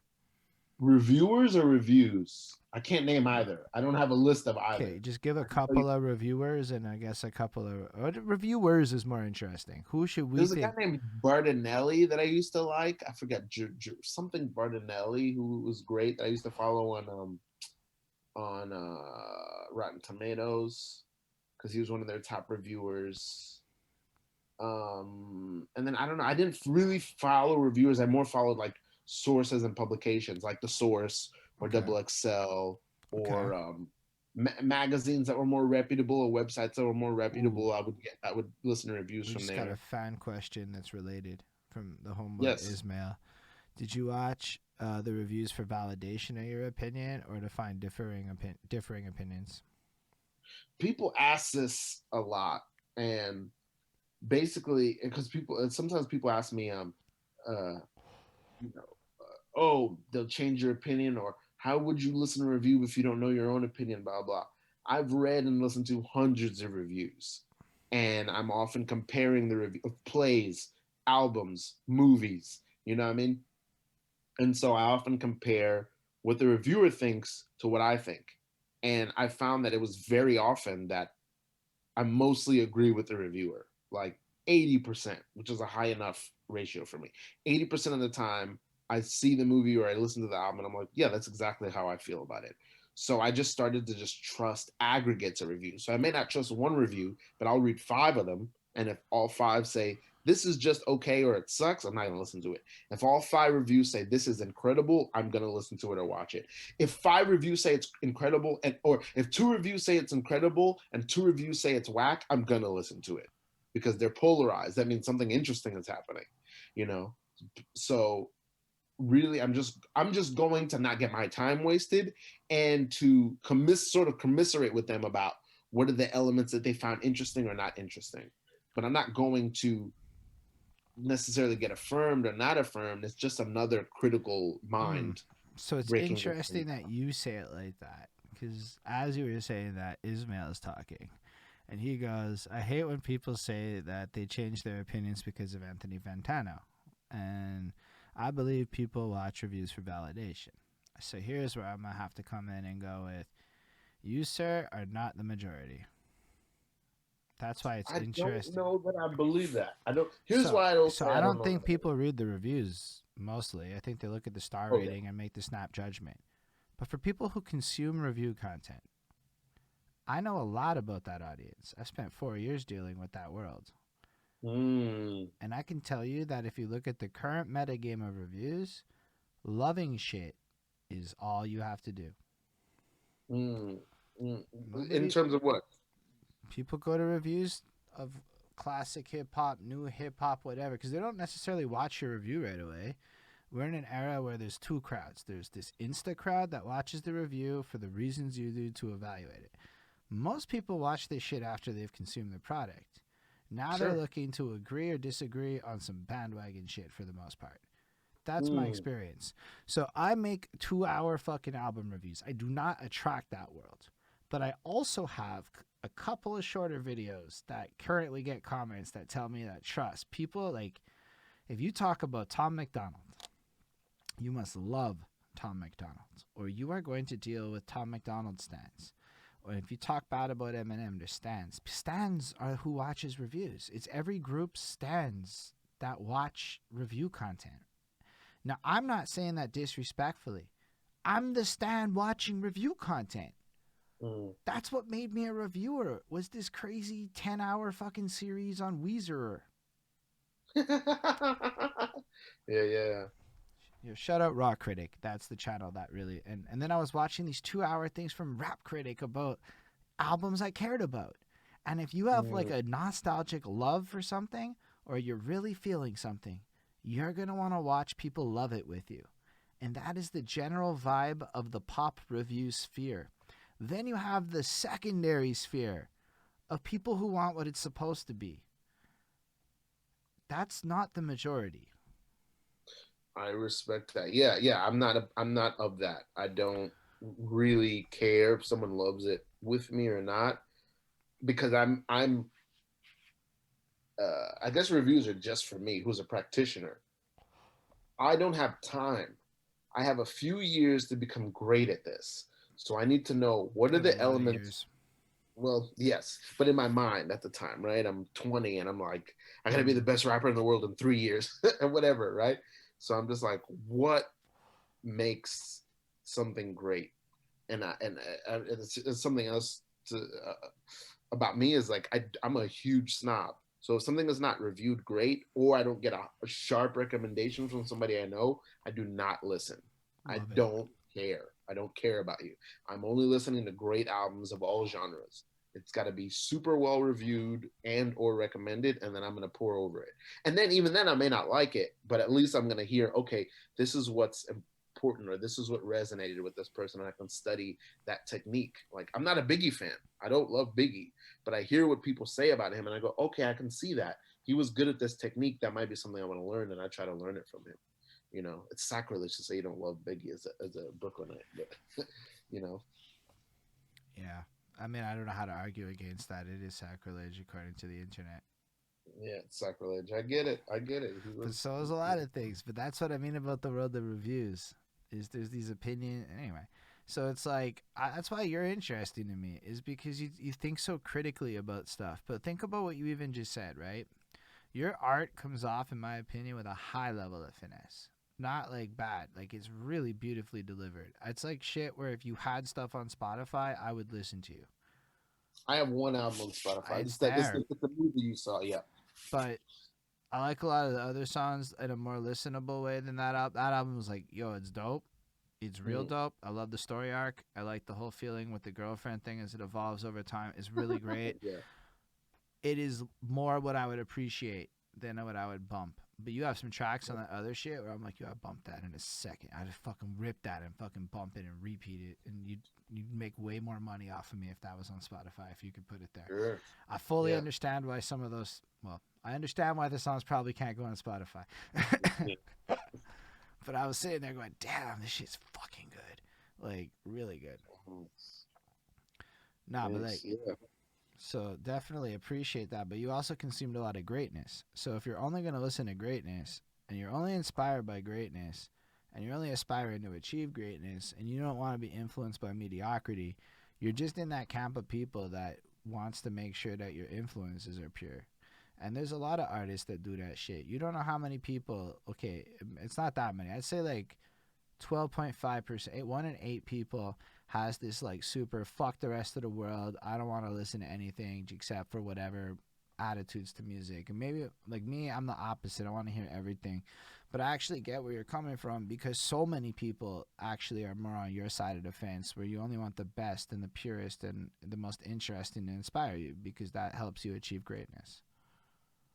I may not be as into the purity actually. I don't care where it comes from or how it's made as long as it's great. Okay. And um like I'm definitely not a hip hop purist at all, and I avoid them.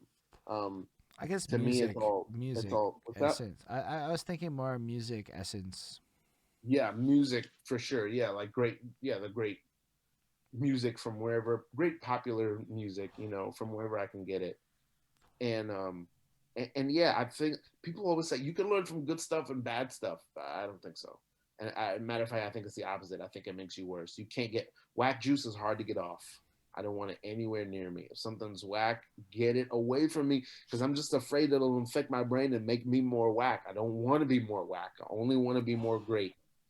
Only greatness near me, and it could be of any genre. I don't even have to like it, but if I know this is the best version of this, I want to hear it. I want to know Mm. what that is. How was that made? What is that constructed of? What makes it stand? That's what I want to know. No, and that's cool. And that's what I love about processes, right? This is where, yo, what up, Chris Chrome? Shout out Chris Chrome. He's going to edit this after and make sure we all look pretty. And by pretty, I mean he's going to cut out if there's like coughs or like the internet cut ups and shit. Chris, there were All right. internet cut ups and shit. And Chris says he popped in on some real wisdom. So shout out you because you were talking. That wasn't me. I'm not wisdom here. You're the wisdom. No, but like, yo, I love the fact that your attitude is like, fuck with what you fucks with, but you're also not saying, like, you're saying, like, go to the experts and see what they think is dope and learn what's dope about it. Because from a technique point of view, because you're not a fan, and I don't mean this in a weird way, but sometimes people like there's two spheres to this shit. Like you're either in the game in some way, you've crossed that like line where now it's about like school and business and all these other words that don't matter if you're a fan, where it's just about consumption habits. Like I can't just listen to what I like. I also have to listen to Drake. Now I like Drake. Don't get me wrong. I have become a Drake fan. It took a very long time. But like let's be real. That guy owned Billboard for a decade. If you Mm-hmm. actually take music seriously, how are you not like at least listening to Drake to see what the fuck he's doing to own Billboard for a decade? Yep. Like it doesn't matter if you want to fuck with the track more than once, but at least, you know, left foot slide, right? Like, that shit was garbage to me. But oh, he showed off his fucking house in a humble flex. Oh, okay, that's what Drake did there. I actually was like, Mhm. like you got to go watch it sometimes to see what the fuck he's actually doing sometimes. That song was garbage. But Yeah, I don't know. Was that Tootsie Slide? Yeah, I yeah, wasn't in love with that one. but the house is so good and I just keep thinking about his house and I'm like he does have that house and he can release a song that bad and still just flash his house and know that you're gonna care because he has that house. I think that's part of his flex on that one. Sure. Yeah, I can't say I'm totally with you because for me, it's like, yeah, that's a song that didn't really work, but the ratio of Drake songs that work and don't work, let's say it's 50, it's every other song works. It's probably But like, higher. It's probably like most songs actually work for Drake. Like it's well, insane. no, I'm not even talking about work for Drake, like making money. I'm talking about like, is this a great song or not? Like Mm, to me, was this and okay. how do I put this? I'll say this, like I don't I don't I don't care about money. I don't care what works, and I definitely don't care what other people like. I don't care about to my whatever audience I have. I don't care about you or what you like. I don't care. I only care about what I love. If I love it, it's dope. I don't. It doesn't matter to me what you think. So if I'm talking about music, I only care about what actually moves my heart. So for me, Drake's got a lot of those songs that does that. For me as a fan, Yeah. like what I love, But I love that you you know. can separate that. And that's I think what's really cool about you. I think you just really hit it on. It's back to that separation of fan versus artist. You're still a fan. And I know for a long time I forgot what being a fan of music was. I Mm. was just in it. So recently, I've been doing things like listening to Black Eyed Peas and LMFAO.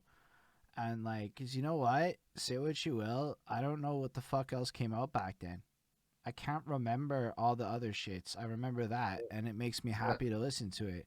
And I'm Oh, like, it's fun. whoa, that's a big signal. Like, yo, I know other stuff came out, like Hobson, that I was listening to a lot more, but I'd rather put on Party Rock Anthem. It's fun. It's I so mean, fun. I'll tell you right now, if somebody asked me what's my favorite, well, I'm just gonna say my favorite hip hop album of all time is "Ooh" on the TLC tip. Mm. That's the to me, that's the best hip hop album ever to come out because you feel you feel like you're living in a rainbow. It's so beautiful and fun and innocent and uh, what is it? What is it? Left eye. Could it be that I'm a little too friendly, so to speak, hypothetically? Say I supply creativity to what others must see as a form of self hate, and it's just like those three girls just having the fucking time of their life, You know what's cool? bro. What's not to like? My girlfriend really measures a lot of hip hop on how fun it is. So much That's of her the next. album grade is, did it sound like they were buddies? And which album? Any album, if they sound like they're homies and they're yo, she loves Eric B and Rakim, and part of it is because the bromance they display on that album is so fucking real. Mhm. I think your girlfriend's rubric is the only rubric that matters. I agree. If it's not fun, then what is the point? Who cares how good it is if I don't feel good listening to it?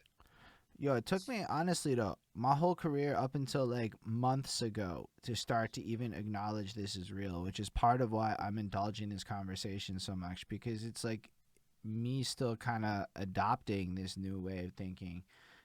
Yo, listen, I dropped an album in 2020 and like it was dope to me, but like fuck, it made no sense. It was dark, morose, super like blabbity blabbity. I'm rapping about shit literally I don't care about now. And then when I listen to it, I'm like, man, the next time I'm depressed, I'm gonna throw this on. But now I'm not Okay. depressed no more. I don't feel that fucking way. I feel happy. I like life. And then I realized maybe a lot of people like life. And we all spend so much Mm, time being unhappy as okay, let's be real. Artists tend to be kind of unhappy people because we live kind of weird lives that make us a little bit unhappy. And I think mm, we focus on those emotions and we forget about the loves and the joys as much. But like, yo, you go talk to the average person and they like love songs. You know how you know? Love songs always do well. Look at R&B as a genre. mhm. Yeah, they always do well and they're always relatable and they're always even if they're breakup songs, they the people who make them solve the design problem. They Mm. say, here's a fucking emotion, whatever it is, and I'm gonna put it into a shape where you can digest it easily. And not only will you want to digest it easily, but you want to come and digest it over and over and over and over. You know, uh, I think that's. I mean, if we to go back to my story, right? So I'm rapping. I'm text battles. I'm making music with my friends, recording, blah blah, and uh yeah, a couple things happened to me. I started acting the Rocky Machiavelli story. Then two other things happened to me. One, Talib Kweli's Quality came out, and I really feel bad because I make Talib Kweli is like the rapidy rapper that I always use as as the this is what I don't want to be. I love his podcast and I love what he does for the culture, but um, Talib Kweli's Quality came out, and I was doing what I was doing with all rapidy rap records, playing it over and over and over, trying to absorb lyricism by osmosis, right? So I'm just listening to it over and over and over.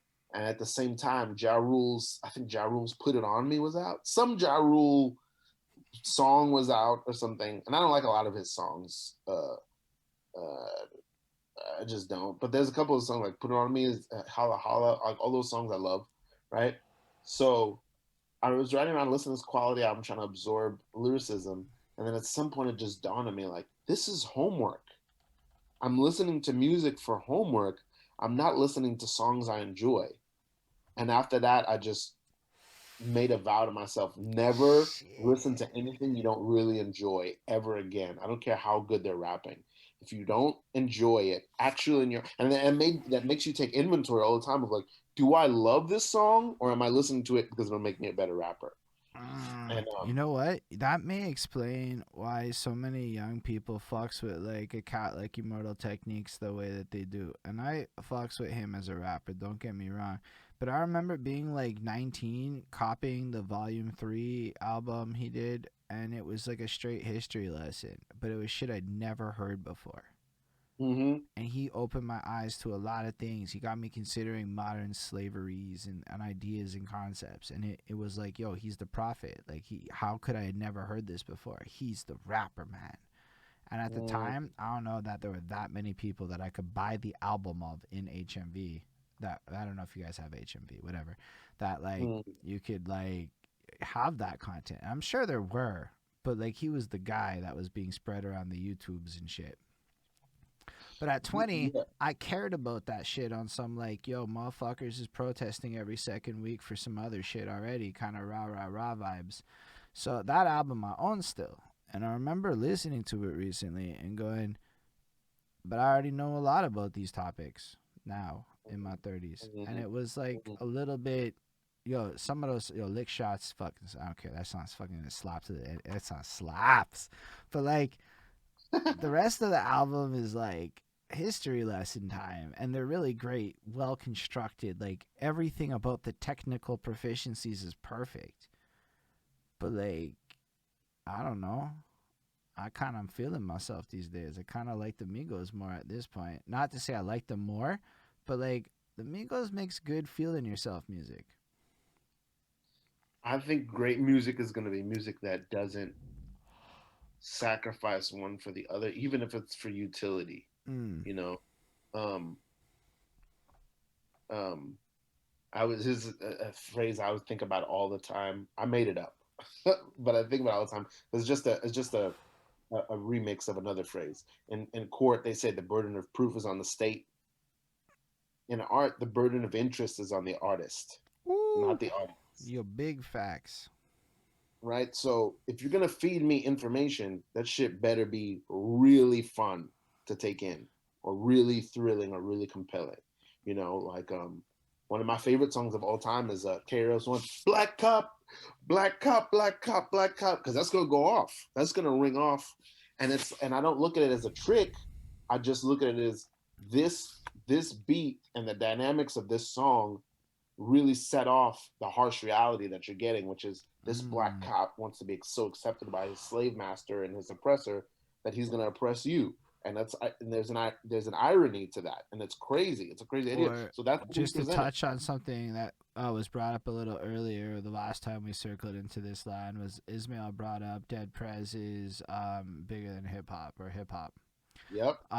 Yo, that song bangs. I like Bang. it slaps so hard. It doesn't Almost matter. all baked. And it's a reminder more than it's anything else. But it's a reminder of and it hits this whole fucking thing of like straight up just hitting you with political realism. That whole album, my guy, is like the perfect example of great music that speaks strongly.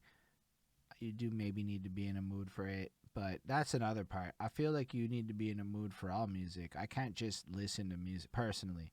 I'm in a mood and I go, what mood am I in? And then I find the song to Mm, suit that mood. And yo, mm, listen, it doesn't matter who you are, you're like this. Yo, my girlfriend has a bunch of playlists. If we're gonna say that women rule the world in this music thing, she's got the hype vibe playlist, which is when she takes the bus, and then she's got the playlist for when she showers, and then she's got the playlist for chores, and no, the chores one is also the bus. Anyway, the playlist have the songs that meet the moods for the things, and I think that's how regular people treat Spotify. mm, I'm not regular mm, people. I don't count. Like my fucking habits, dude, like my shit doesn't count. It's not mm. real. So you're right, man. Like we got to think about the interesting part and then going back to like what they're interested in as fans of this shit. This is such a great chat, my guy. You're fucking interesting. Um, I, yeah. To me, this is super interesting. Trying to think about, and this is new for me. Well, so the quality thing happened, right? And then that's the album that did it. I hate to say Yeah, that that's album was fair like, enough. I'm not doing homework anymore, or if I'm doing homework, it's going to be a different thing. Then a last and final thing happened that changed my life forever, which was Norah Jones won 5 Grammys. And at this point, I come from not caring about music at all to diving into very lyrical hip hop to going, okay, but I like these songs. These songs make me feel good. So I'm going to also listen to these songs, or maybe more just listen to these songs. Then Norah Jones wins 5 Grammys, and I go, what is that about? That's not hip hop. What is this? You know, and it's some white lady. Norah Jones is, I think, half Indian or something. But some white lady won Grammys. Why? What's so big about her? What's so great about her? So then I listened to the Norah Jones album, and the first time I don't like it, but then I find myself thinking about it, and then I listen to it again. And then no, I listened to it twice. I listened to it once. I'm like, I don't like this. Maybe I missed something. Then I listen to it again. I don't really care about it. So I put it away. Then I find myself thinking about it later, and I don't know why I'm thinking about it. Then I listen to it again. I'm like, I don't know about this. I put it away. Then I go back and I like listen to it again, and I'm like, oh, I kind of like these two songs. And then I listen to it again, and then I'm like, holy shit, this whole record is beautiful, and it just opens my heart. The same thing happens to me probably with a John Mayer record, um, and it just opens my whole heart up, and I'm like, oh shit, I think. And then it makes me realize like I have to learn about all this other shit. I didn't listen to any of this shit my whole life, and I got to know what this shit is. And I think the biggest thing was I was listening to some Norah Jones songs, and I was thinking, there aren't almost any rap songs that make me feel like this. And there should be rap songs that make me feel like this. Later, I learned that there kind of were, some artists were doing it. But for the most part, I was like, especially at that time, was this 2004, 3? I'm like, there isn't other music making me feel like this. And that's coinciding with the advent of Kanye West and the rise of Andre 3000. That's coinciding with Hey Ya. Hey Ya comes out around this Oh time. my gosh, that song was so like I don't know how people remember how big that song really, really, That really song was was. everything, bro. Everything. Like Yeah. when your mom is singing that shit, that's how you know. That's for me the big gauge of that shit is when my mom Nelly's Ride With Me was at the same level as Hey Ya, and there are not many songs I can think of that really hit my mom's sphere like that. Wow. Wow. Yeah. That's Hey I was everything. And the thing is like I remember people talking about like Love Below is not a hip hop album, doesn't rap enough on it, which is bullshit. That's hip Hey I is hip hop. That's hip hop. That's that's something I would see the Roots do later. That's spiritual sampling. Like you were the arguable greatest rapper of all time went, I can make a Beatles song and made a great one. You know what I mean? That's spiritual sampling. That's what hip hop is. You know, Hey Ya is a great and it's through his Oh, I had to understanding of think drum about what part. the fuck you meant by spiritual sampling for a second. As in, you're not actually sampling, you're taking the essence of something and through your spirit, channeling that into your music to create something new as though you're the Beastie Boys on Paul's Boutique. Absolutely, I love Love the it. Beastie Boys. Yeah, yeah. That is, and the thing that hip hop doesn't give itself enough credit for is especially the producers, but all of us, we're de facto musicologists because we're our music is musicology. Our music is a history and an anthology of all the music that's come before it. You are not the That's what first makes to our say music that. up. You're not even the Yeah, first, and you're not the first from your part of the world to in your era to like come through and be like, nah, man. If you look at it, it's just taking everything that's made before it, putting it together, which is mixologist, creating something new. I fucking love it. You know what? I was that guy at 15 who was like, yo, I'm all about speaker box, big boy this, but I couldn't sing for shit. Um, I learned how to sing a little bit. I learned how to sing good enough now that my engineer can make the record sound good and it won't be fake when I do it live. Um, absolutely. all of a sudden, something like the Love Below is a very different experience when you're doing falsettos with Andre. Mm, yeah, yeah. Or when you're not a rapper and you just want to enjoy music, Yeah, you know what I mean? And but also what that says to me is like, but also his rap songs are the best rap songs. So he's how is amazing. that? And like to me, it's like, well, he knows how to structure a song. He knows how to guide the listener through a song for the most emotional impact, as does Big Boy. You know what I mean? And uh, Yeah, they're so good. yeah, I love it. So that's what I discovered at that moment. So I set myself on a quest then that I've been on since, which is like, okay, I've listened to a lot of hip hop. I still need to listen to more, but now I've got to go back and relearn every other popular genre of music so that I can apply that to hip hop. I got to figure Man, out how to be that. you're making me remember why I started doing album reviews. I was even talking about how not as fun as it was for me to do album reviews at the very beginning of the stream before you came on, because lately it hasn't been. It's been complicated. You do a lot of work and you don't get any results for it. Is the truth of album reviews. But then I remember it as I'm listening to you that what you're doing with this quest that you went on, it's why we called it the Classic Quest. It's that we digging through the crates to study, and then we do it in public. And with that point of view, it's like, okay, there's value in pursuing this that maybe is different than numbers or fans or whatever, like there's value in it. Even if it's not even public, there's just value in the quest. That's Yeah, cool, that man. man. If I found something like that, it's a thing I'm still on. Like right now, I've probably listened to 50 to 100 of the Rolling Stones 500 greatest albums of all time. You know what I mean? Wow. So like if I saw you had some of those albums on there before or after I listened to them, I'm like, ooh, I'm gonna enjoy this with this guy on here. Um, I feel that. No, yeah. I respect that. It's cool. Like I like this chat a lot. So let's say you're in the early the thousands. You hear Andre 3000, and you hear all of this stuff. I guess you realize that music is significantly bigger than you, or what your world has been. And then what happens to you? Also, are you Um, acting at this time? Are you doing real acting stuff? So are you doing other things? What else is right happening? around this time, I'm trying to get into art school, which I eventually get into.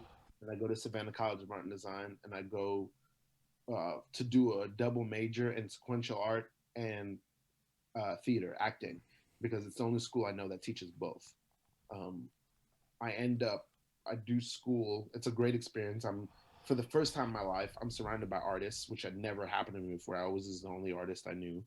I'm surrounded by artists for 4 years. I'm just living like a bohemian artist lifestyle. And then I moved directly back to Brooklyn and I just continue that life. Mm. So I just that from so that Can you describe what you mean by bohemian lifestyle? yeah, it's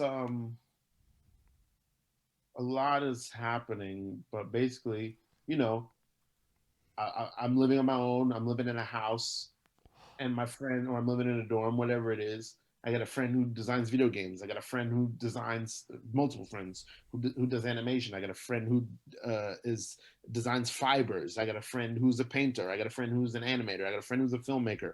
I got a friend who's an architect. I got a friend who's a dancer. I got a friend who's fucking ceramics. I got a friend who's studying fashion. You know what I mean? And hundreds of them. They're all around me. All that's around me all the time is the arts and people studying the arts and art shows and fashion shows and gallery openings and film festivals and blah blah. And I'm studying. I'm studying acting and I'm studying blah blah. I got other musicians around me. I'm making music. I'm meeting other musicians. I'm rapping the whole time. There's a local hip hop night that has battles, so I'm battling. I'm it's just other rappers around. I got nothing but art around me all the time, which is all I've wanted my whole life and didn't know it existed. All Mm. I wanted from 7 years old. And at 19, it shows up, 18, 19, it shows up and I'm just immersed in it. And I'm an adult. And so I'm, discovering what life is through that. And I'm like, oh, the world that I always dreamed of existed. And here it is. And I'm in it. And yeah, it's huge. It's a huge, I don't want to say it's a culture shock, but it was just like, uh, it was like I was born on the wrong planet and I had dreams about my planet my whole life. And Mm. but like nobody ever talked about it. Nobody was like, I was born on the wrong planet. And it was like, what are you talking about? My whole life, there's no sign of it. And then I land on that planet and I'm like, holy shit, I knew it. You know what I mean? You Yeah, know, like the I first relate time to that. Killmonger saw Wakanda, that's what it was like. You know what I mean? No, I feel it. I do. I relate to that a lot personally. This whole Twitch universe kind of feels a lot like that for me. Like, wow, the internet can be nice. Like, whoa, big Uh, culture shock. Support friendly people. What the fuck? I couldn't believe yeah, it. It's like you're not used to that. Wow, people actually like fucking with it. Whoa, yeah. you'd kill on Twitch, by the way. Oh man, I gotta give it a try. You should. You I would. keep trying to. Yeah, that's something I would really like to talk about because I don't. Yeah, we could talk about that after because there's still got a lot more story. You're not. You're only 19. When do you Yeah. go on a bicycle journey? Apparently, you're going on a bicycle journey, and Golden Jenny would like to know about that. And she's in Norway, so Okay. you're getting love from Um. Norway on that question. I'm at uh art school, and one of the things you hear about at art school here and there, or you hear about a lot of bohemian things, right? And one of them is, oh, somebody took a bicycle tour, so they just rode around the country on their bicycle. And you don't hear about that shit in East New York or even in Southwest Florida. You don't hear about that shit. Well, I went to high school in Southwest Florida, right? You don't hear about that shit, but you hear about it in art school in Savannah, Georgia. So I was like, oh, that stuck in my head. Then I'm living in New York, probably about 3 4 years. Still doing the same stuff, surrounded by artists in New York. And It must be crazy though, just to be an artist at that time in New York City. Like I'm in Montreal, you're in New York City. Your shit sounds cool just because you're in New York City. oh yeah, and then that time, I mean, this is post 9/11 New York, so this is Williamsburg, Brooklyn. When it's Williamsburg, when it's the art center of the world, really. When Williamsburg was the most important neighborhood in the world. Like, people are moving. Heath Ledger lives there, where all this other shit. You know what I mean? It's art. It's new Space Invader and Banksy pieces going up on the street every other month. You know what I mean? So I'm in Williamsburg, Brooklyn at this time. Not knowing, I didn't know I was going to Williamsburg. I thought I'm just moving back to Brooklyn because I'm an artist. I didn't know this is like the hottest neighborhood in the country. You know what I mean? So yeah, I'm there. So it's like an extension of art school at this point. Mm. I'm living there, and one of my best friends in town, my friend Tommy, that I went to SCAD with, he was an illustrator. He just suddenly passes away, Ooh. and I'm like left. We did everything together, and we were struggling through New York together, both going to job interviews and shit together, trying to figure out how to make it. And so I'm in New York struggling. My homie just passed. I'm lost. And I'm thinking about acting. I'm thinking about, still want to prove myself as an actor. I want to do Shakespeare maybe. I want to do something where I play multiple characters. One of John Leguizamo's shows was out, and he plays multiple characters in his shows. And I'm thinking about all this, and my friend's gone, and one day it just hits me all at once. This idea just hits me. I'm gonna travel around the country on my bicycle and perform Shakespeare on the street. Wow, Golden Jenny, good question. So I got Wow, dude. Wow. You could just make a Twitch out of telling stories. Just save. Maybe you should save the juiciest shit. Maybe give me some of it. But like, fuck, just go on Twitch and talk about that for like 2 hours at a time, and you'll be set for fucking life. Are you kidding okay. me? You're golden. If you can help me with that, I would love to do that. So Yeah. that's something I did. I did that for almost a year in 2012, and then I ended up making a one man show about it, and one man musical. Actually, I wrote Mm. some songs about it. Um, so yeah, that's something I did in 2012. That was hugely formative for me in So many you many went ways. all around and did I went three-quarters of Shakespeare. the way around the United States. Yeah, and I performed Shakespeare, and I performed scenes. So I'm not just doing monologues. I'm doing playing all the characters in a scene by myself. Like, did you have multiple costumes or masks or some shit to like, or is it just more There's of no costume. I'm just dressed how I'm dressed, and so I've got to create the character using my body and my voice. And like, okay, this guy's talking over here, then I move over here and I talk to this guy, then I go back. You know, like a crazy person. nah, And then dude, I've got to do it. that's like amazing. That's not like that's like Some fucking Bukowski shit. Yeah. It was some artsy shit, and it was like the first. It was a big thing for me. It was formative for me. I don't know if hip hop taught me this or if I learned it in hip hop or both. But one of the big things I found was like I understand that I'm doing Shakespeare, and I'm not going out here to just look crazy and have people not understand. So we built using the actual Shakespeare language. As a matter of fact, I was using Shakespeare actually wrote in like old English, like the shit that we read. They actually like simplify it to make it closer to our English. So I'm doing it in like his actual English. So I know that the shit is complex. It's in meter. It's in verse. It's hard to understand. But like Shakespeare is like, really is the best playwright. So I'm like, how can we've got to build these scenes and my acting has got to be physical enough. So even if people don't understand every word, like in rap, they understand what the story is and what the feeling is. They should Mm. be able to follow me, even if they don't understand every word. Um, and Yeah, so I built it that way, and I remember I would ask people all the time, could you follow the story? And they're like, yeah, I know, I could see. Okay, she likes him, but he's mad at her, or whatever it is. Like I want that was the important thing. Like I want after I perform, I want you to feel like you were Hold invested up. in the story. Yeah, was You that? asked for feedback after your performances? If I was talking to if somebody came up to me and talked to me, I would be Okay. like, could you follow? Yeah.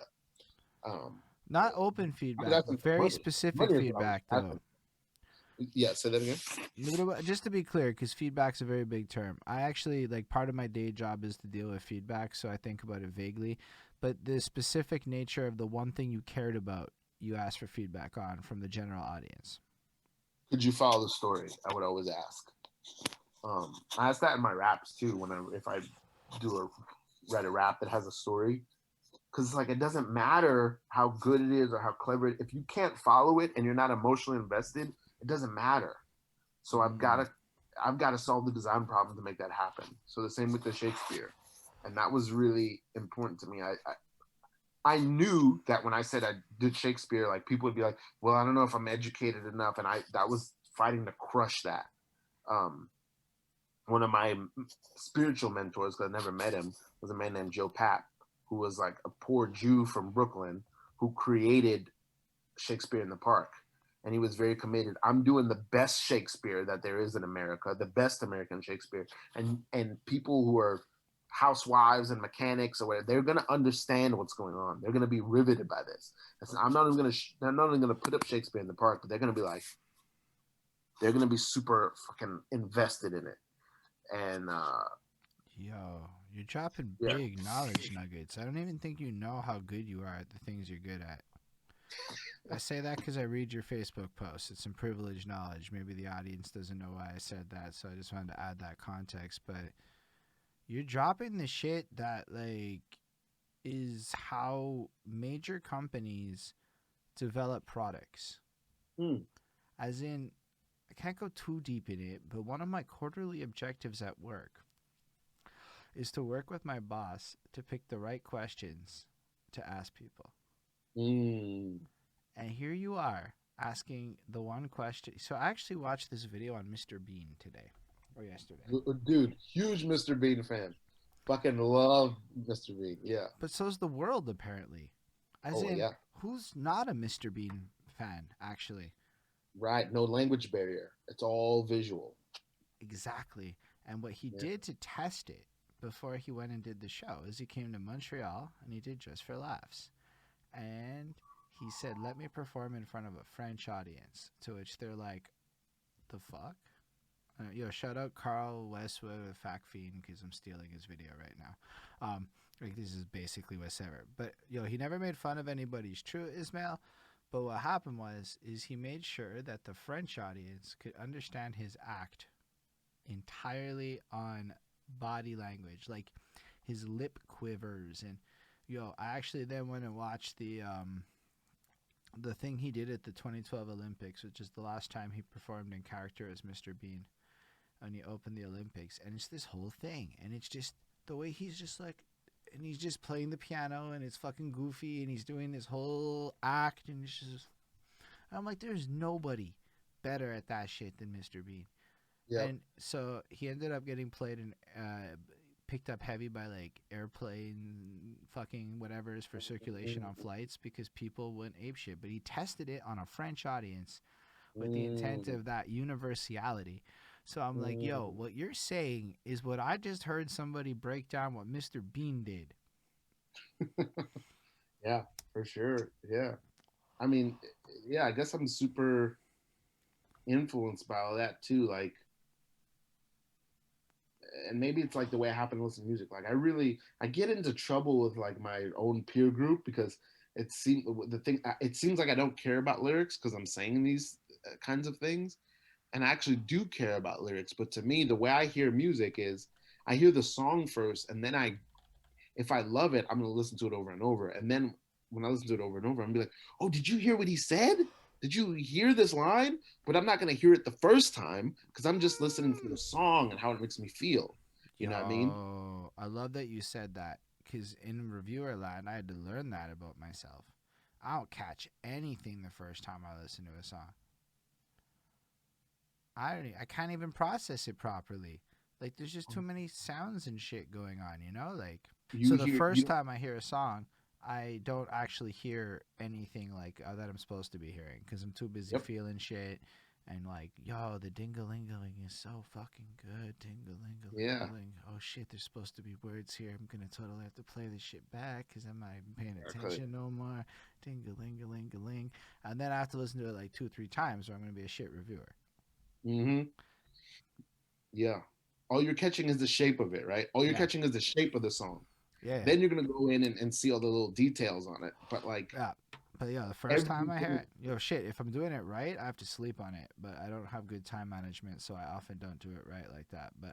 But yo, honestly, you should sleep on it because you don't even, Mhm. but yo, anyway, the market is what it is. But if you sleep on it, then you listen to it, you've like got it ingratiated into your memory already, the core structure of the song. So you're already expecting shit and you're able to even enjoy it more. So you almost trick your memory into liking it. Cause yo, you don't even notice, but a lot of your enjoyment to shit is based on repetition. It's why you end up liking songs you goof on by accident so often if you've ever done Mm. that. Um, so like unless you're really like critical about it, right? The more like you basically if you sleep on it and it hits your memory, you're expecting it more. Kind of like you're a child and you want to see some shit because your kids love repetition, right? It's actually real innate in us, and then you're able to enjoy things more and it's weird, but like at a base psychology level, it's the best way to approach something like a review. I mean, God, you just gave me. I have like seven things I want to say, but Just say all of one, them. and some like, it's so funny, like, and it makes me. I'm a little jealous of it because I'm older than him, but that's one of the things Drake taught me. Drake taught me that repetition is everything. I used to think, oh, if I say the same word over or whatever, then I'm not. I gotta have a new bar, a new rhyme every time. It's like for who? Who? For who? The repetition is what helps us. You know what I mean? Is what helps us remember it and love it. And each time you repeat something, it adds a different importance to it. And repetition is everything. And then also, um, fuck, what was the other thing? Oh yeah, I tend not to goof on things for that reason because I know that if something is catchy to me, if I remember something or if something sounds really simple, it's probably because it's really good, at least in structure and in design. Maybe it's not the greatest song, but the structure and design is sound because it's getting its hooks into me, Mm. which is why it's called a hook sometimes. You know what I mean? It's in me. It's putting itself in me, which is really just the song clearing the debris so you can take from it what you're supposed to take from it. If it's too complex or too much is going on that doesn't need to be there, you're focused on, okay, well, now this changed. Oh, this changed. Oh, this changed. And what's actually supposed to be getting in there is not getting in there because now you're Which focused is on a bunch where, of other like, things. if you take an Eminem on your eighth listen to the album, it's amazing. Yeah, depending on the album. Nah, I mean, here's the thing. I fucks with any one of them that I've so I reviewed almost all of his studio. I think I've done all of the main studio albums now. Well, I clickbait. It is what it is. For a while, it was cool, and then I started getting too technical with it and too deep with it, and people were like, "Fuck off!" It's kind of boring. But over a course of 6 hours, I can justify it in, or maybe 4 hours, whatever. Um, how whatchamacallit Relapse is possibly one of the best art projects ever created that nobody wants to listen to. Oh, I believe you. But I you absolutely believe you. actually had to just listen to it critically that many times to see it. But But then who is doing that? I did. Just you. So that record he made for you, which is beautiful. Well, yeah, I didn't even That do it back then. really I did bothers it me. now for the channel. Like, like back then Yeah, I was like, okay, there's like 4 songs on here I fuck with. yeah. The Beautiful is beautiful. I can't do it because 97 Bonnie and Clyde exists, Mm, and that's one of the best rap songs ever made. it's You a know what I very mean? good song. Like I can't. Like the guy used to be one of our best songwriters in hip hop, role model, rock bottom.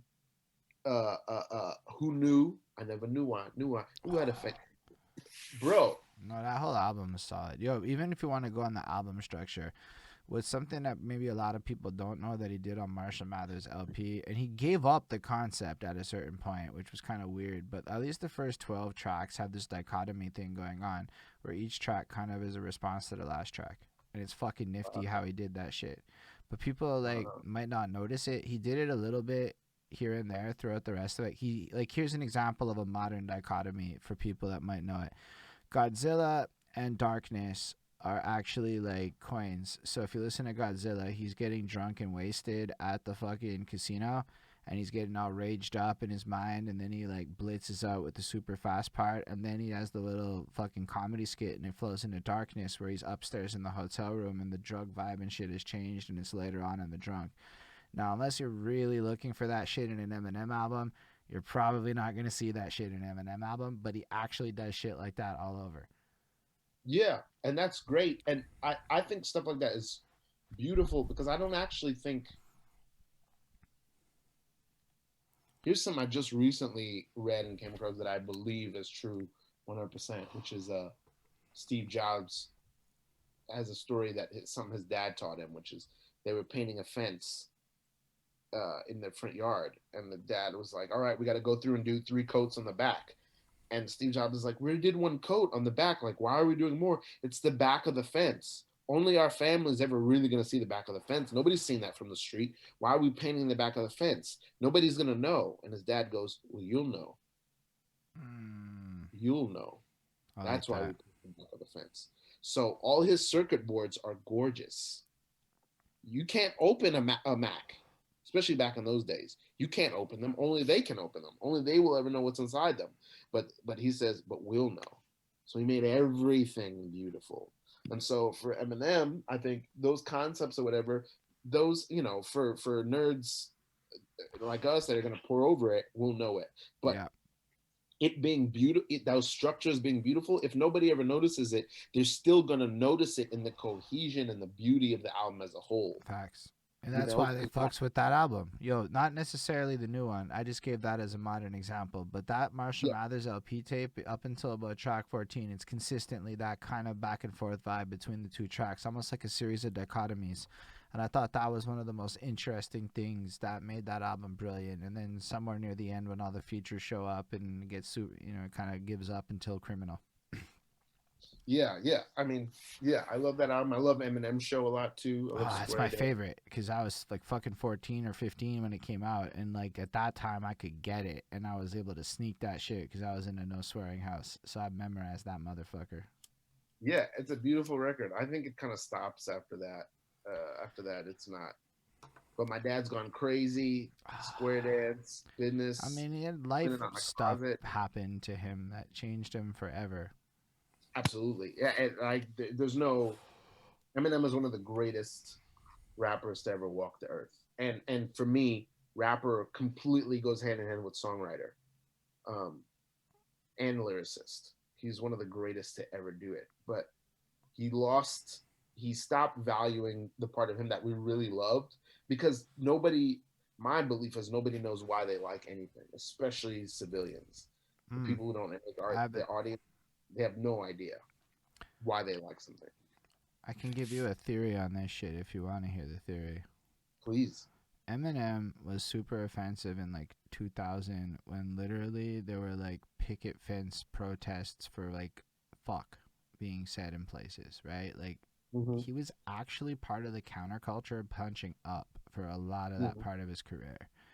Hmm. Everything past that career, he's clearly been the 1%. Now he's punching down in ways. And his last album, what really bothered me is it felt like, you're the gatekeeper. Why are you dissing? You're punching down, is what it felt like. And to me, comedy and shit only works when you're punching up, as in authority figures above you in life. So when you're the guy, you gotta be different with it. And I think that's what makes Jay-Z so fucking dignified, is because he went from punching up to being the guy. Like, honestly, Eminem's worth 9 figures. Like, it's hard for me to have empathy for him. I don't make anywhere near that money. I have to struggle and shit. Frankly, I don't care about Eminem's problems. I've heard that theory before. That's I where I'm have, at with it. But this is yeah. also maybe my feelings being projected, but I think a lot of people at a subconscious level don't like that shit. It's the argument I heard for Watch the Throne as well, but now everyone thinks Watch the Throne is a classic. So I don't know. I just think it's that he doesn't make great songs anymore. I don't think the songwriting is what it was. Like, what's the name of the girl who Yo, was but always singing? cause I have people who like swear by his shit. Like I have people who hit me up and live and die by his songs, right? Like so, I don't think they're great songs, but to some people, dude, I have to say they are great songs to a large audience of people. Enough that like I had people hitting me up weeks after that side B dropped to tell me to re-listen to it because I missed the brilliance. Yeah, I don't care about those people. Those people are just that they love Eminem. I'm talking about a song to me. God, I have like No, all these rules that nobody cares about. But to no, me, I care about your rules, my guy. That's why you're here. okay, to me, you're not great until um, you win the devotion of somebody who doesn't know, who doesn't. You're not great until you win the devotion of somebody who doesn't care what you are and doesn't give a shit about your art form. See, that's a good rule. You got to share your rules. That's cool. Okay. So when that happens, then okay, then you're great.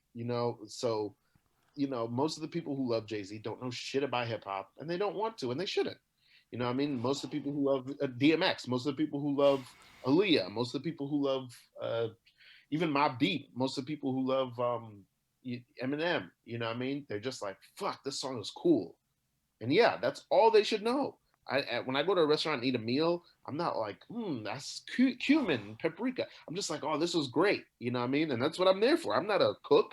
I'm there to eat the food. Other cooks will be like, oh, yes, I see what he did. Great. I'm not one. And I don't want to be one. I have my own life. So for listeners, it's like they have their own fight. She's a fucking nurse. This guy's driving a bus. This guy's an engineer. This guy's a teacher. They have their own. They got a kid. They got a wife. They got an ex-wife. They got a sick parent. They're in the community, the neighborhood watch. All this shit. They just want to hear the music and enjoy it. They don't care. So the song is there to make it as easy as possible for it to go in them. That's the one rubric, and then the other rubric is how much is going to rattle around inside them until that they can't let it go, or that it's going to mean something to them, or that it makes their life easier. That's the other part. So the one part is, do they want to take it in, and then when they take it in, how long does it live inside them?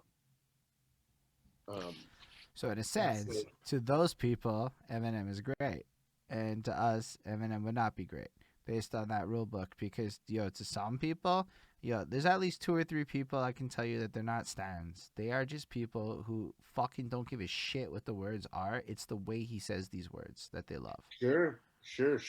Yeah, I mean, I'm not saying those songs aren't interesting or fun to listen to, and I could even be wrong, but I just don't know that he But of that material that I've heard, I don't know that he's made anything that's going to really live for 10 years like the original material. And that's the big thing I have is like, is this exciting and fun to listen to? And am I ooh, going to I care do about it? like what. Okay, because now we're talking timelessness, upon which that's a very interesting factor to this conversation that I have Everything. not previously considered.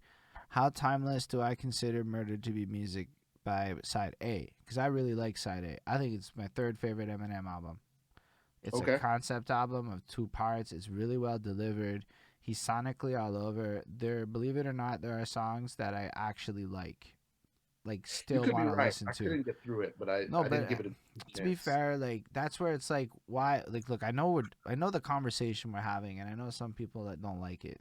But like I'm not even saying that you can't enjoy it. I'm saying that in light of the fact that I feel how I feel and how you feel based on our own, your rule book, which honestly I fuck with your rule book. And Lindell watching on YouTube fucks with your we actually had him say that's my rule book too. My boy Chris Chrome's like, this is interesting and people don't know about, like it's interesting. This is the real thoughts people have and shit, right? And you're great because you're being honest and it's fucking amazing to me. Like I don't have to like Eminem to be your friend. That's also refreshing too, like that's cool. But I can like Eminem and still be your friend. As I long as love him.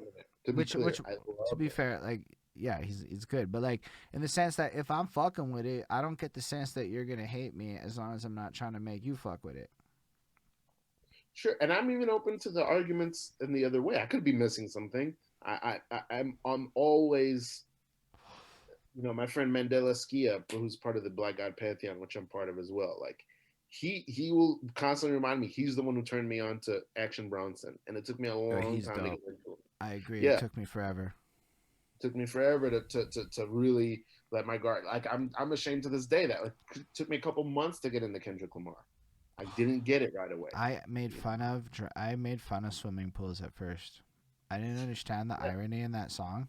When I first heard it, it was the Mm-hmm. first single I heard, and I grouped it in with the shit it was satirizing, and I made fun of it for a long time. And then one day we did the section, the Good Kid, Mad City review, and like I mean, by then I knowing it was whatever, or I listened to it, and I'm like, I know, you just have these moments of, oh my god, I was so fucking. They made fun of me so hard after. Like, no wonder people didn't like me. I was such a fool.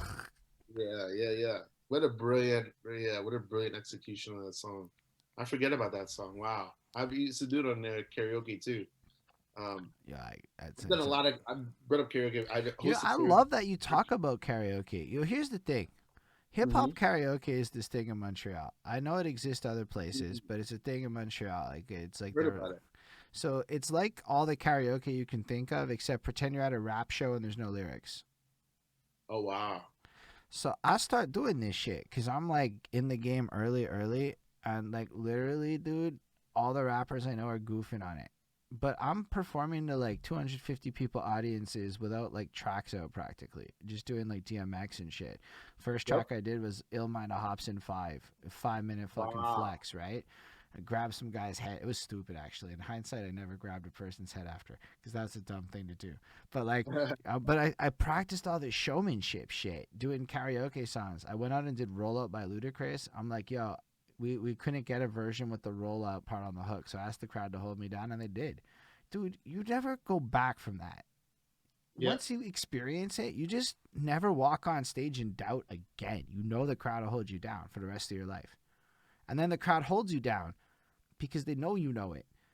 But like if you're too busy in the bar doing an open mic to 8 people, you might not get that shortcut hack experience on some ego shit. And I talked to a lot of rappers about this. Now I'll say the same shit, but I met Hannibal Buress and did DMX's Party Up in front of him.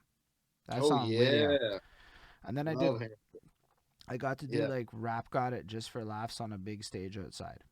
So like Awesome. anyway, so I love that you brought up karaoke because I like hosted karaoke professionally for 7 years. you'll tell us about that for real. I want to hear about this. Um, it was so it and I was a host, so I wasn't the DJ. There was a DJ at the company that I worked for, Kings of Karaoke. Shout out Kings of Karaoke. I don't know if they exist anymore because of COVID, but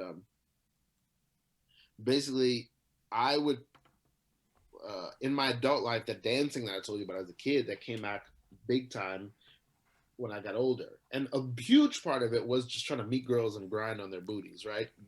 Like dancing with girls is my way to get close to them. But I fucking light I up. love it.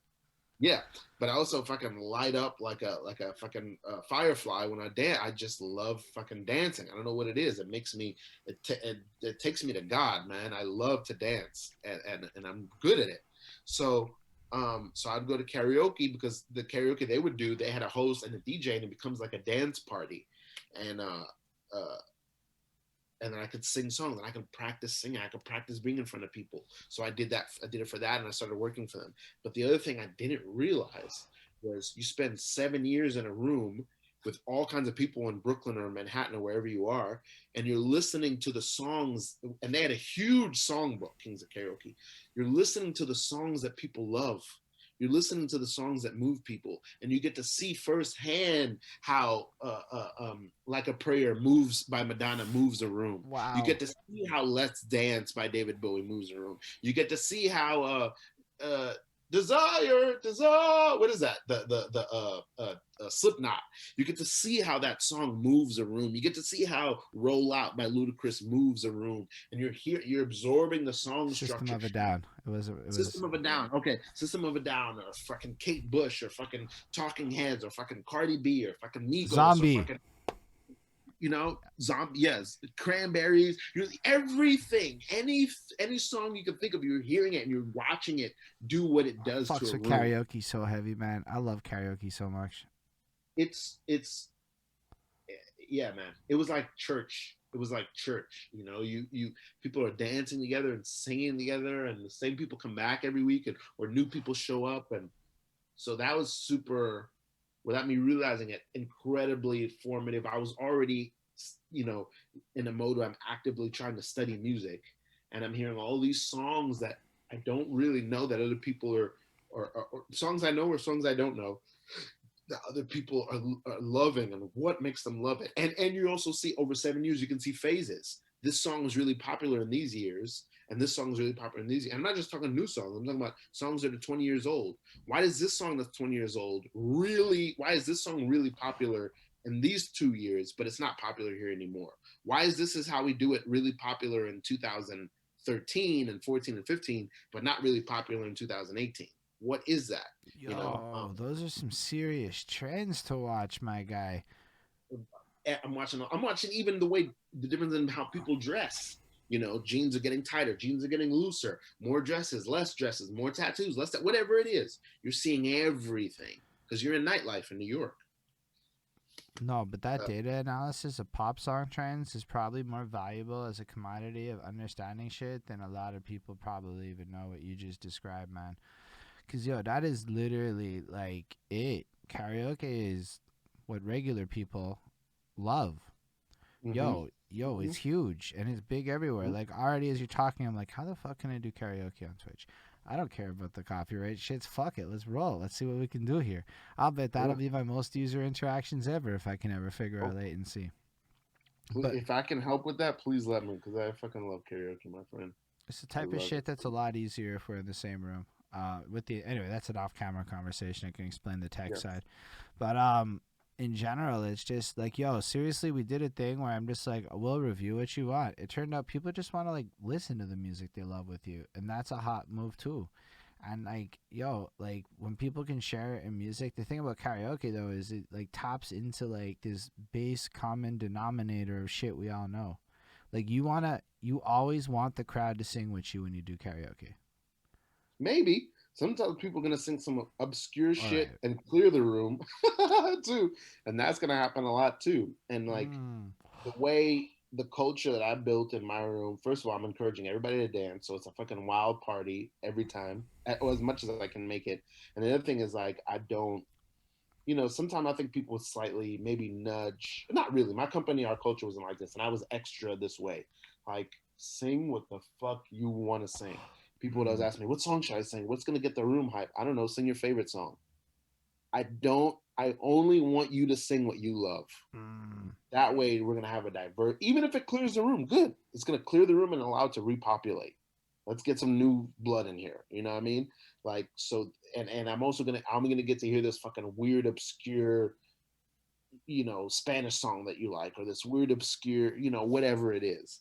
So I'm hearing it all, man. I'm hearing it all. Yo, I want to go work in a karaoke place when this shit's done and I'm allowed out of my apartment at night.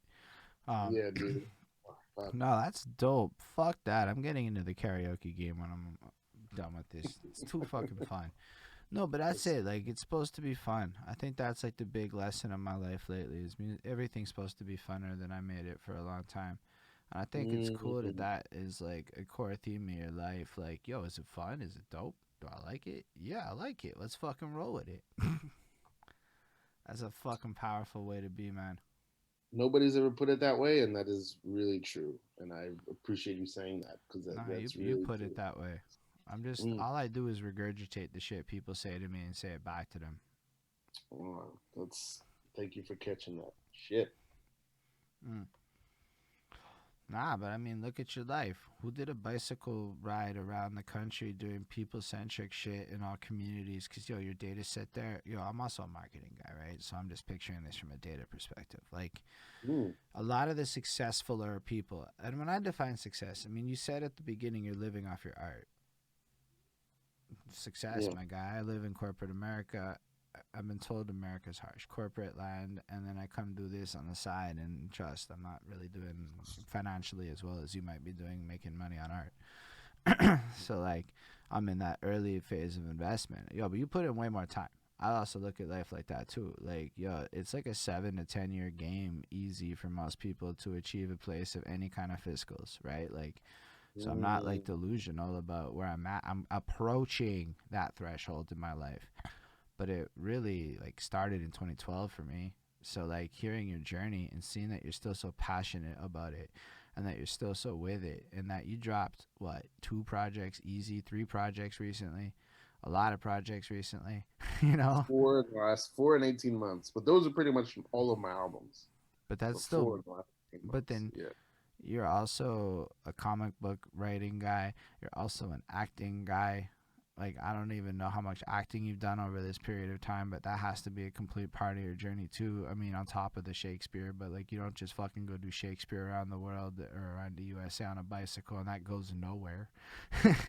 That's the kind of shit that stands the fuck out, my guy. Who does that? Brilliant people who want to live life and do the things that people say that they don't. You know, like everyone could. Not everyone. I'm gonna be real. Like, your life has to work out in a way where you can take advantage of that shit. I don't want to come off like one of those motherfuckers, but yo, in all reality, you still pulled it off for yourself. You still did all the things. Yeah, I appreciate that. I try not to take it for granted. It's like um yeah, so far I've been able to have a really good life just like doing what I enjoy. In this last few years it's come easier than it did in my 20s. Um and that's awesome, but also my 20s were an awesome adventure too. They were a dope adventure.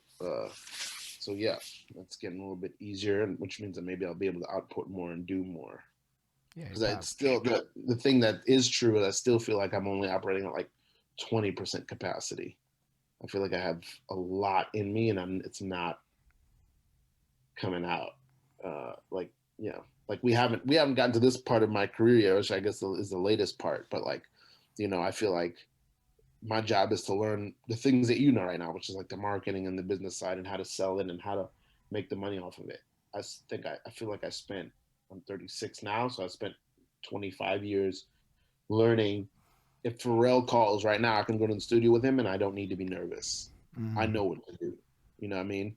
I may not be as good as Mystical, or maybe I am. I don't know. Um, in terms of going, I think Mystical made some great records with Pharrell, right? So maybe I'm going to make a record as good as Mystical, maybe not. But like if Pharrell calls today, I know what to do, you know, immediately. There's no hesitation. Oh, you have a beat? Let's do this. Um, but how to commodify that, how to make money on that, how to make that my job so I can do it when I want and how I want. That part I'm just now learning. Honestly, though, you're doing decent with it, in my opinion. You are willing to put yourself out there into the internet sphere, right? You're here on the Zoom doing the interview. Boom, you're moderning. You're doing the things. Other stuff, I don't know, man. It's hard to know what the right choices are. I can't tell you how exactly to win, because I'm not winning like that.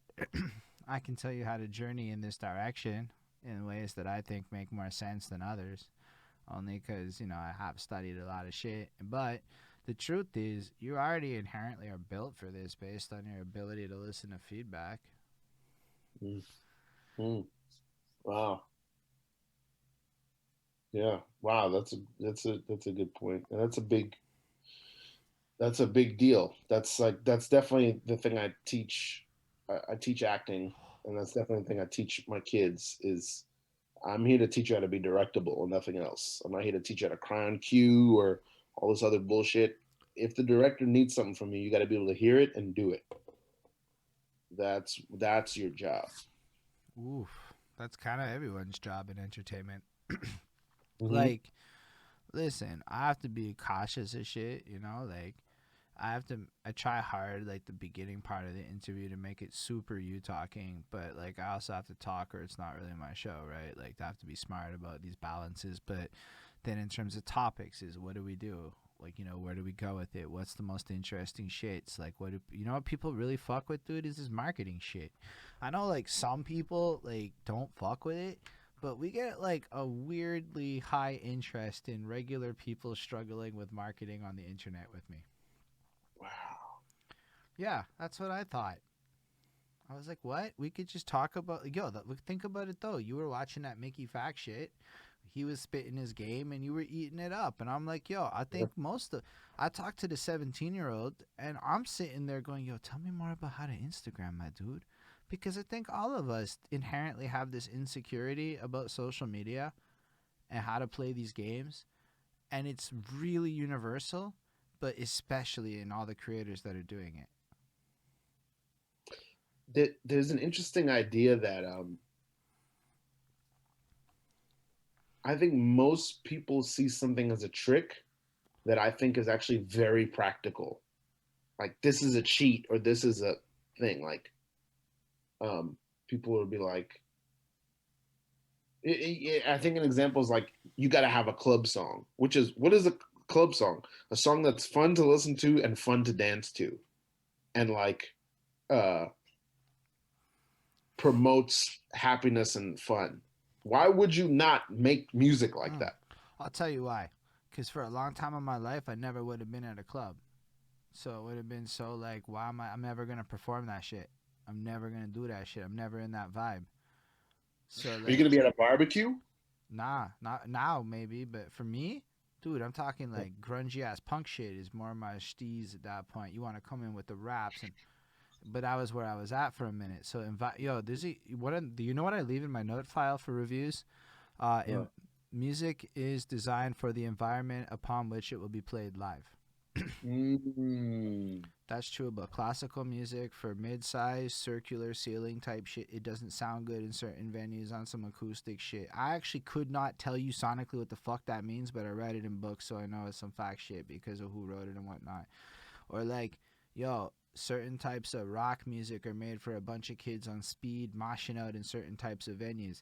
Hip hop is actually more designed for small clubs and smaller and shit. It sounds like ass in stadiums a lot of the time unless you're really doing mm, stadium shit. Yeah, yeah. to me it's all about like that. So there are people that don't want that because they're never going to be there. They're never going to perform their shit there and it really doesn't Sure. make sense. And here's a great example, battle rappers.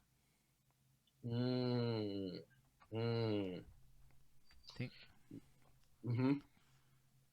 My Even dream at is the to, barbecue, they're gonna be spitting bars in the corner in the cipher or some shit. yeah, absolutely. But they do, they all, most of them, I would say at least half of them secretly want a song that's going to play at the barbecue. They all want a Summertime by Will Smith and DJ Fresh Prince and DJ J. They all want one of those, and my secret, I want to A&R for a lot of artists. I would love to A&R and produce for a lot of artists. And my secret dream is to like A&R for a battle rap person, somebody's record because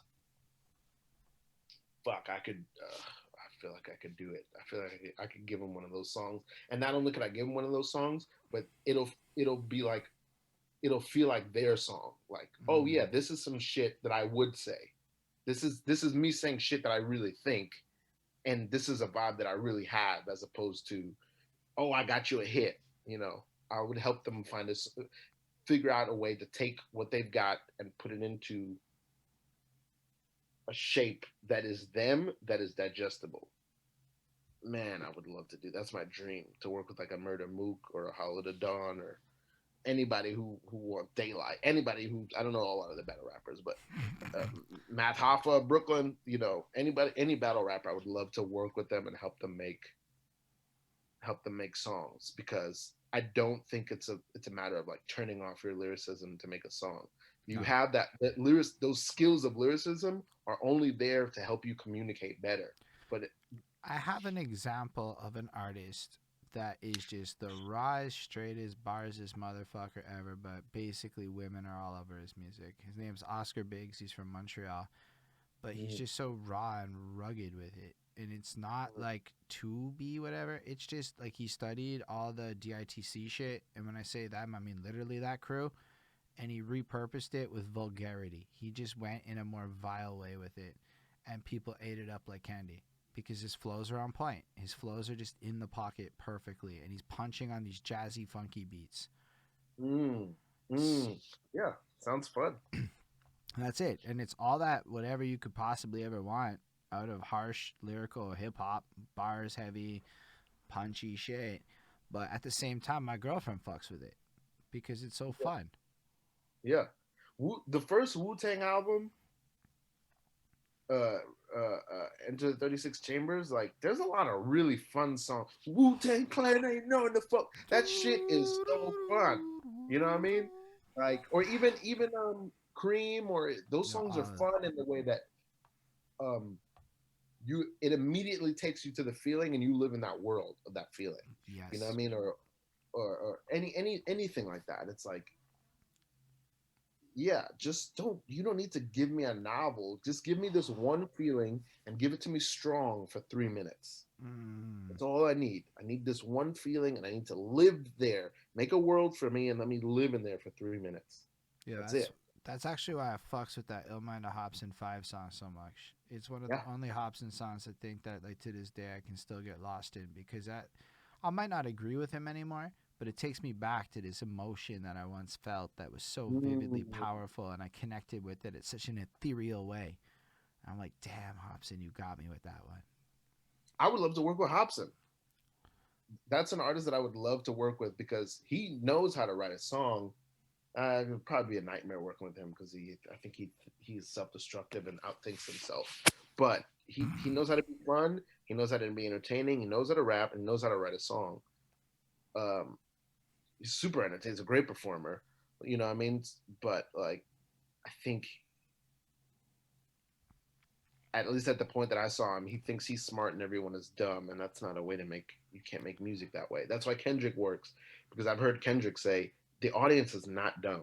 They always know, and that's why he's making the music that he makes. They're not fucking dumb. You may have to simplify things for them, but that's because you're communicating. For anybody, it takes anybody 7 times. They have to hear a message 7 times before they understand it. For anybody, you know what I mean? So you've got to make a song it's got to be one idea. You don't have time to communicate 7 ideas in 3 minutes. Communicate one idea and drive it home, I Mm. think.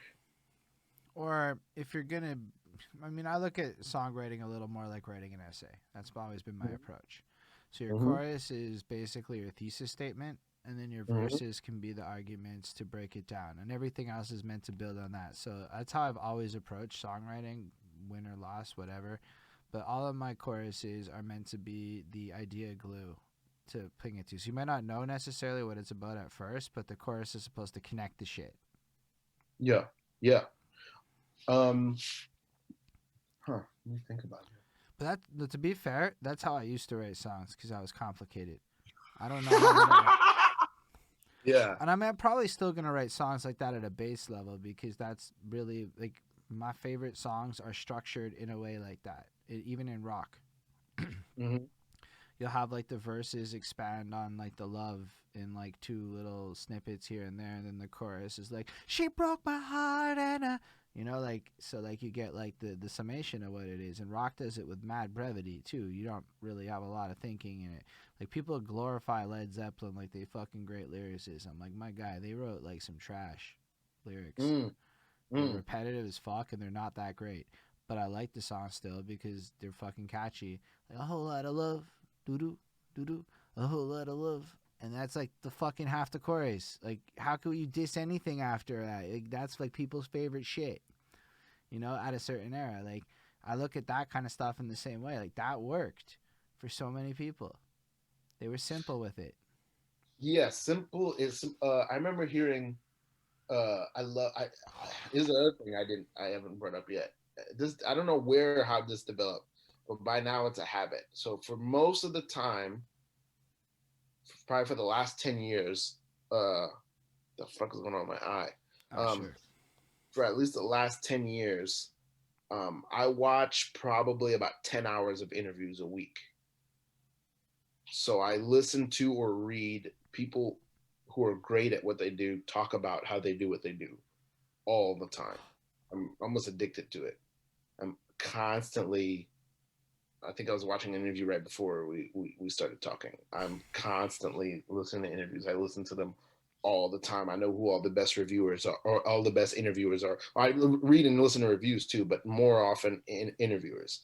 So I listen to interviews of podcasts, video interviews. I listen to people talk about uh, what they're great at. Where? How did I get into this? What thought was I trying to? There's somebody who said something. Um, Fucking lost it. I It's all fucking right. lost it. It But happened to me a couple of times tonight. It's all good. We're almost like 3 hours deep with it because you're interesting. I have rules for this. The super interesting people's when it gets past 3 hours. That's how you know you oh, fucking man. that great, man. Yo, because I don't have to try. This conversation honestly is gonna end over hunger and shit. It's not ending because I'm gonna run out of things to say. It's one of those Yeah, ones to me. You're like, yo, I gotta get this guy back. I don't even need topics. I could just talk to him. that's awesome. I always wanted to be one of those kind of guests. That's awesome. Um, Damn it, that's killing me that I can't remember. I don't remember either exactly what led to the podcasting thought with interviewers and greatness, but all I could It was think is, something about song. What makes a song? Because I remember you were mm, talking about whole lot of love. yeah, that's the Zeppelin thing and the simplicity and the repetition, and then it triggered something in you, and I don't exactly know what it was. And now it's gone. It was something about I don't know. I'm just gonna say that for me it's all like tension release and keeping a ball in the air. So Mm. like I'm not really trying to come to a point. I'm just trying to give you a feeling, and everything I say, every melody I have, every beat, every drum hit, everything's got to keep that feeling in the So air. to And be I can fair, mix. my job though in this is the writer of the lyrics is how I see it. So everyone else is Oh, doing okay. that with the music, right? So my Mm, guy, my main guy, I fucks with him because he gives me beats that make me feel shit. Now I just have to. mm, So I should probably add that caveat, right? Because my guy did all this work to elicit feelings in me. So I'm supposed to be capturing these emotions and in the sense of how do you verbalize emotion, you know?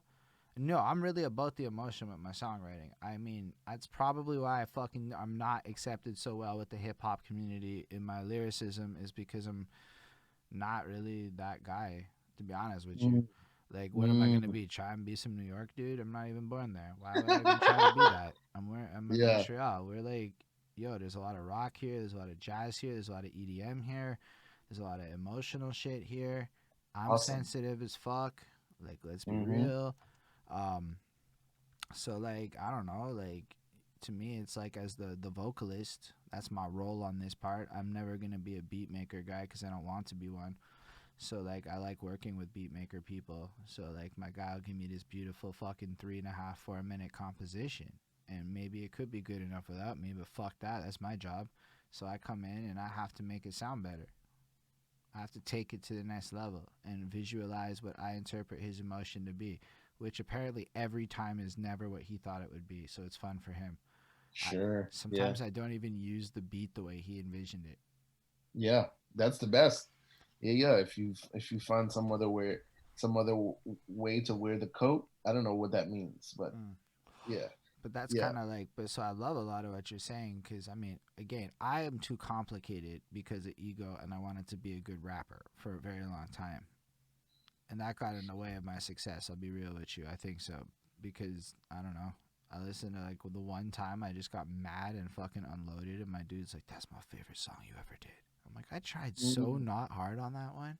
I ranted at mm, the end off the dome, and I said "fuck" like 8 times. I don't even really like listening to the song, but he loves mm, it. it's for him. It's And I'm just like, like, that's weird to me that people can have that. Like the ones you don't even like end up being sometimes the ones that they connect the most with, and I'm like, oh fuck me, eh? that's what Tyler said about the Yonkers. mm. Yeah. Yeah, that could happen for sure. Uh yeah, because it's not for us. It's not. I remember I got in trouble the other day for saying, a lot of rappers suffer from the same thing stand-ups do, which is stand-ups do open mics, Yes, preach what you're going with. I'm with you already. and they do open mics, and you hear this a lot. They end up they start just making jokes for the other comics because the social scene in a stand-up open mic, especially in places like New York, is super fucking harsh and fucking cannibal. They're gonna eat their own. They fucking want you to. They're not gonna laugh on purpose. They hate you, so you're making jokes just to try to make them laugh. And comics like the most vile insider shit, right? So you're just making jokes for them, missing the point that you're at that open mic to learn to make strangers who have nothing to do with comedy laugh. That's who you're trying to make laugh, not other comics. So don't show up there I mean, you only get a couple hours of stage time a week, and you need 10,000 hours to be great. Don't show up there wasting that time trying to make other comics laugh. You're trying to make regular people laugh. Yo, Um, so what happens is regular people tell them what they think and cancel culture. you're right, right, right, right. I mean, absolutely, yeah. They're saying the most vile shit to make other comics laugh. Also, I mean, motherfuckers got to get canceled sometimes. One, because they're vile, or two, they got to get canceled because the audience was not ready to hear what they had to say, That's and that fair. person's gonna have to sit on the Yo, but okay, sideline. look, I maybe I was making some petty shit, but I know a lot of comics Oh in my no, city, yeah, and honestly, I see sometimes they post some really like divisive shit.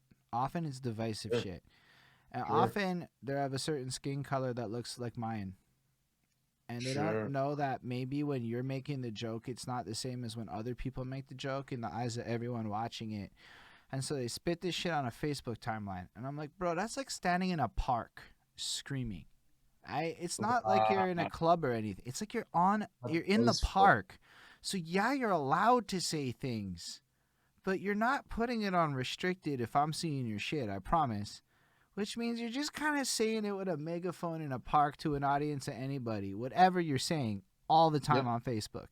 yep. And you drop your joke thinking you're funny to your peoples and go, come on, my joke's based on my ethical norms to the world. And the world doesn't necessarily agree with your ethical norms. So if the joke makes sense to you on some value shit and therefore it's okay to be divisive, that seems to be something that happens a lot. And I'm like, yo, but I don't know if I agree with your values. So people go, let's have a conversation on your values. And then, boom, is the response. I mean, that's a child. Those are children. And because number one, comics get to say whatever they want, but only if they're funny. And you don't get to argue for if you're funny or not. People have to make a certain noise, and it's involuntary. So if people don't laugh, it doesn't matter. You know what I mean? You have to be funny. So if it's not funny, then you don't get to say it, and people will come and eat you for it.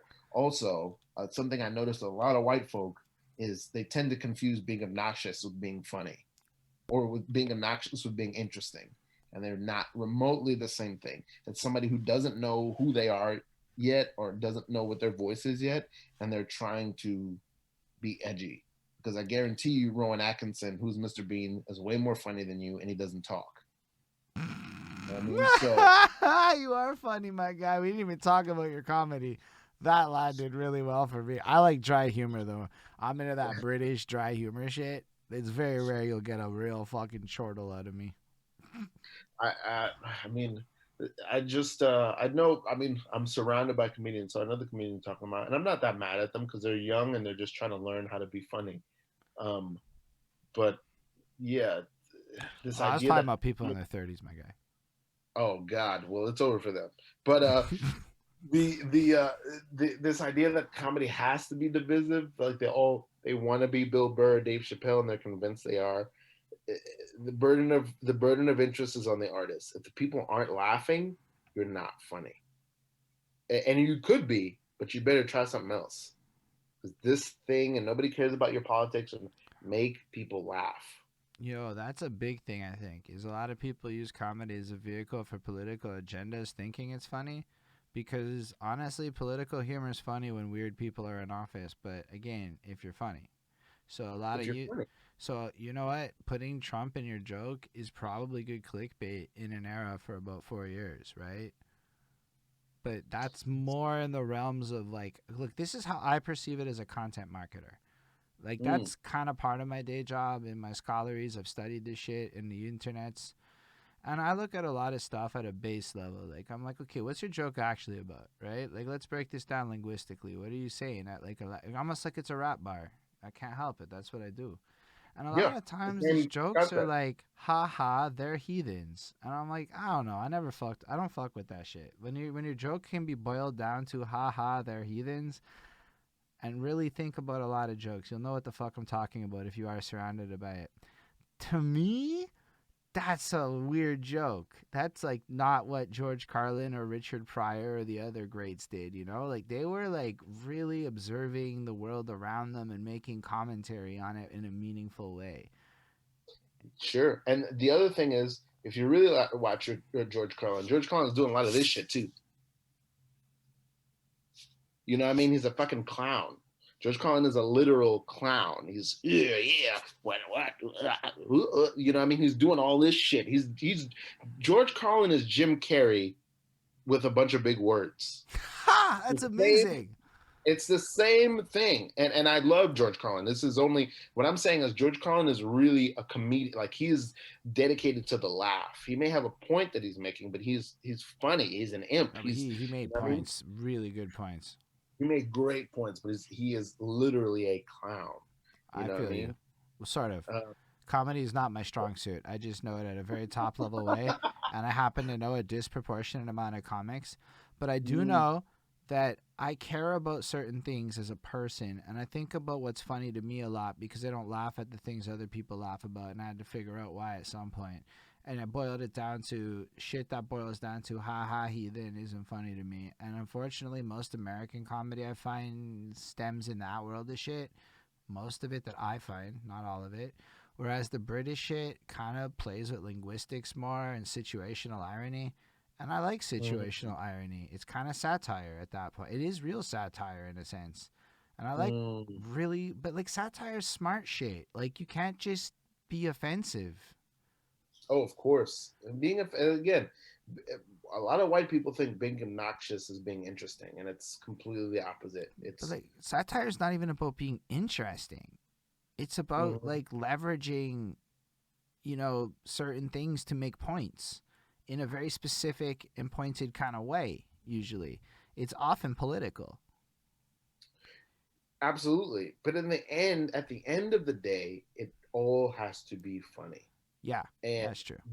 the smart or not, I mean, people say the same thing about hip hop and they get really caught. And that's also just about ego. It's like, it, what does smart really mean? Like, who is that for? I get all of that. But at Hmm. the end of the day, did I you see what you're laugh? saying. That was a Did you want to misplay. play the yeah? Did you want to play the song over again? Like then we can break it down. If there's a lot in there to talk about and to break um, down, that's also beautiful. I think with comedy though, like the reason I say smart is because a lot of satire attempts show an ignorance in what satire means. Therefore, you have to be smart enough to know what satire means to deliver satire. How about that as a restated version of what I was trying to say? I didn't want to disagree or No, I didn't. love what you did because you used a very fair point, and I do like to be specific with my ideas. And if I have to reframe my words to be clearer, that's how you avoid real miscommunications with your girlfriend and Mhm. everyone else in life. So I actually really appreciate that shit. Um, I think that works for me. You're also contending against my bias with words like talented and smart because Yeah. they're often more serving the No, but person your talking point, about it. I agreed with your subtle. I agreed with your point, so that's why I adapted. It wasn't just because what you said. It was because yeah, he's making a point. Come on, I'm saying snob shit. I don't want to say snob shit. Even I'm if a I snob. think I'm right, I need to frame it better. Sure. When we're talking about smart, a lot of time, you know what I think about? You ever seen the movie Funny People? No, I did not. But you can describe it. Man, it's one of my favorite movies. It's a Judd Apatow movie. In it, Adam Sandler plays a sort of fictional version of himself, a big comedy megastar, and but he's unmarried and he's sort of like a dirtbag. He's just fucking whoever he can fuck, and he's just a dirtbag, selfish. Broke a lot of hearts, but he's a big comedy superstar. And that guy finds out that he's about to die of cancer, and so the first half of the movie, he's like trying to reform his life because he's made a bunch of mistakes and alienated a lot of people. Then in the middle of the movie, he finds out he's not going to die of cancer. So it's about what happens to the guy who decided to change his life, who now realizes that he doesn't really have to. Mm. It's a fucking great. Rogen's in it. So anyway, there's a part Seth Rogen plays a real big fan of Adam Sandler's character, and he's talking about one of his and the movies are all just like Adam Sandler movies. So there's a movie that character does called Merman, which is like a mermaid who's a man, which seems like an Adam Sandler movie, right? And Seth Rogen's character was talking about it. He's like, oh yeah, that's what happened in Merman. That was a smart movie. And Joe Rogan's character is just some burnout pothead from California. And he's like, that's a smart movie. It's like, well, smart to who? Smart to who? You know what I mean? Um, and I get it. I've said that too. I think there's some smart Adam Sandler. I know what you mean, and I agree with it. But I also like to look at myself and go, what do I Nah, mean by you're smart? no. It's important because yo, I had to think a lot about the word obvious, which is another one that people don't understand that is in the same ballpark. How the fuck is anything obvious on the internet to a global population of anyone? Yo, obvious is based on normative culture of your local regions and traditions. It's the only things that can be obvious. Otherwise, the word has no fucking point. It's obvious to you or me based on, and then you have to say Yes. what it's based on. So when you see baseball and you think American, it's based on things. It's not obvious inherently to the rest of the world necessarily. This, that, the next thing. I have no emotional attachment to baseball. Frankly, I don't understand it. But like, Mm-hmm. like that's the obvious love of it doesn't exist to me. Is why I say it like that. But like there is a love for it, and I could figure it out, and then I go, oh, it has nothing to do with the sport being great. Yeah. It's based on how people grew up on it or all kinds of things. Yeah. Yeah. So the smart part, I mean, people talk about that with lyrics and with hip hop and with movies and with comedy and all. Is it smart? Is it smart? And it's not that I disagree with it, but I don't think we examine what we even mean by that when we use it, and Mm. that is fine, but it's harmful for practitioners because we're not really examining what does that mean. What am I chasing? Yo, it's like that with feedback too. Like if you want to talk about the subject of feedback, like Mm, sometimes people think I don't listen to feedback, but it's mostly like, do you know what most of the feedback I get is? This mm. is good, slash this is bad, slash make it more like how I would consume it, but I wouldn't consume it even if you made these changes. Yes. Yep. So it's like, I mean, I want to listen to your feedback, but you started the conversation with I don't listen to rap. Mm, You don't mm. really want to be my fan, even if you think you do. Like, if you don't want to watch 4 hour interviews, 3 hour interviews, then just off the jump, like, do you really want to be my fan? I don't think you do. You might think you do. Mm. This is a recent conversation I had with somebody who got offended, where I'm like, look, you already are fundamentally trying to change it. But the problem is just Ismail said you should acknowledge feedback, but you don't have to apply it. But yo, Ismail, the problem with that is people don't let it go. if you try to acknowledge feedback. Then it's arguments. Then it's some petty shit. Then you're an arrogant this. You just don't. You know what? I just try not to engage with it unless I don't ask for feedback anymore. I fuck with Ismail's feedback on hip hop because he's proven to me over years that he is a fucking scholar that takes the craft seriously and he cares about shit. So I care about his opinion on feedback. Golden Jenny was like, I think your shit's dope enough to pay for. I care about her feedback on the quality of my interviews.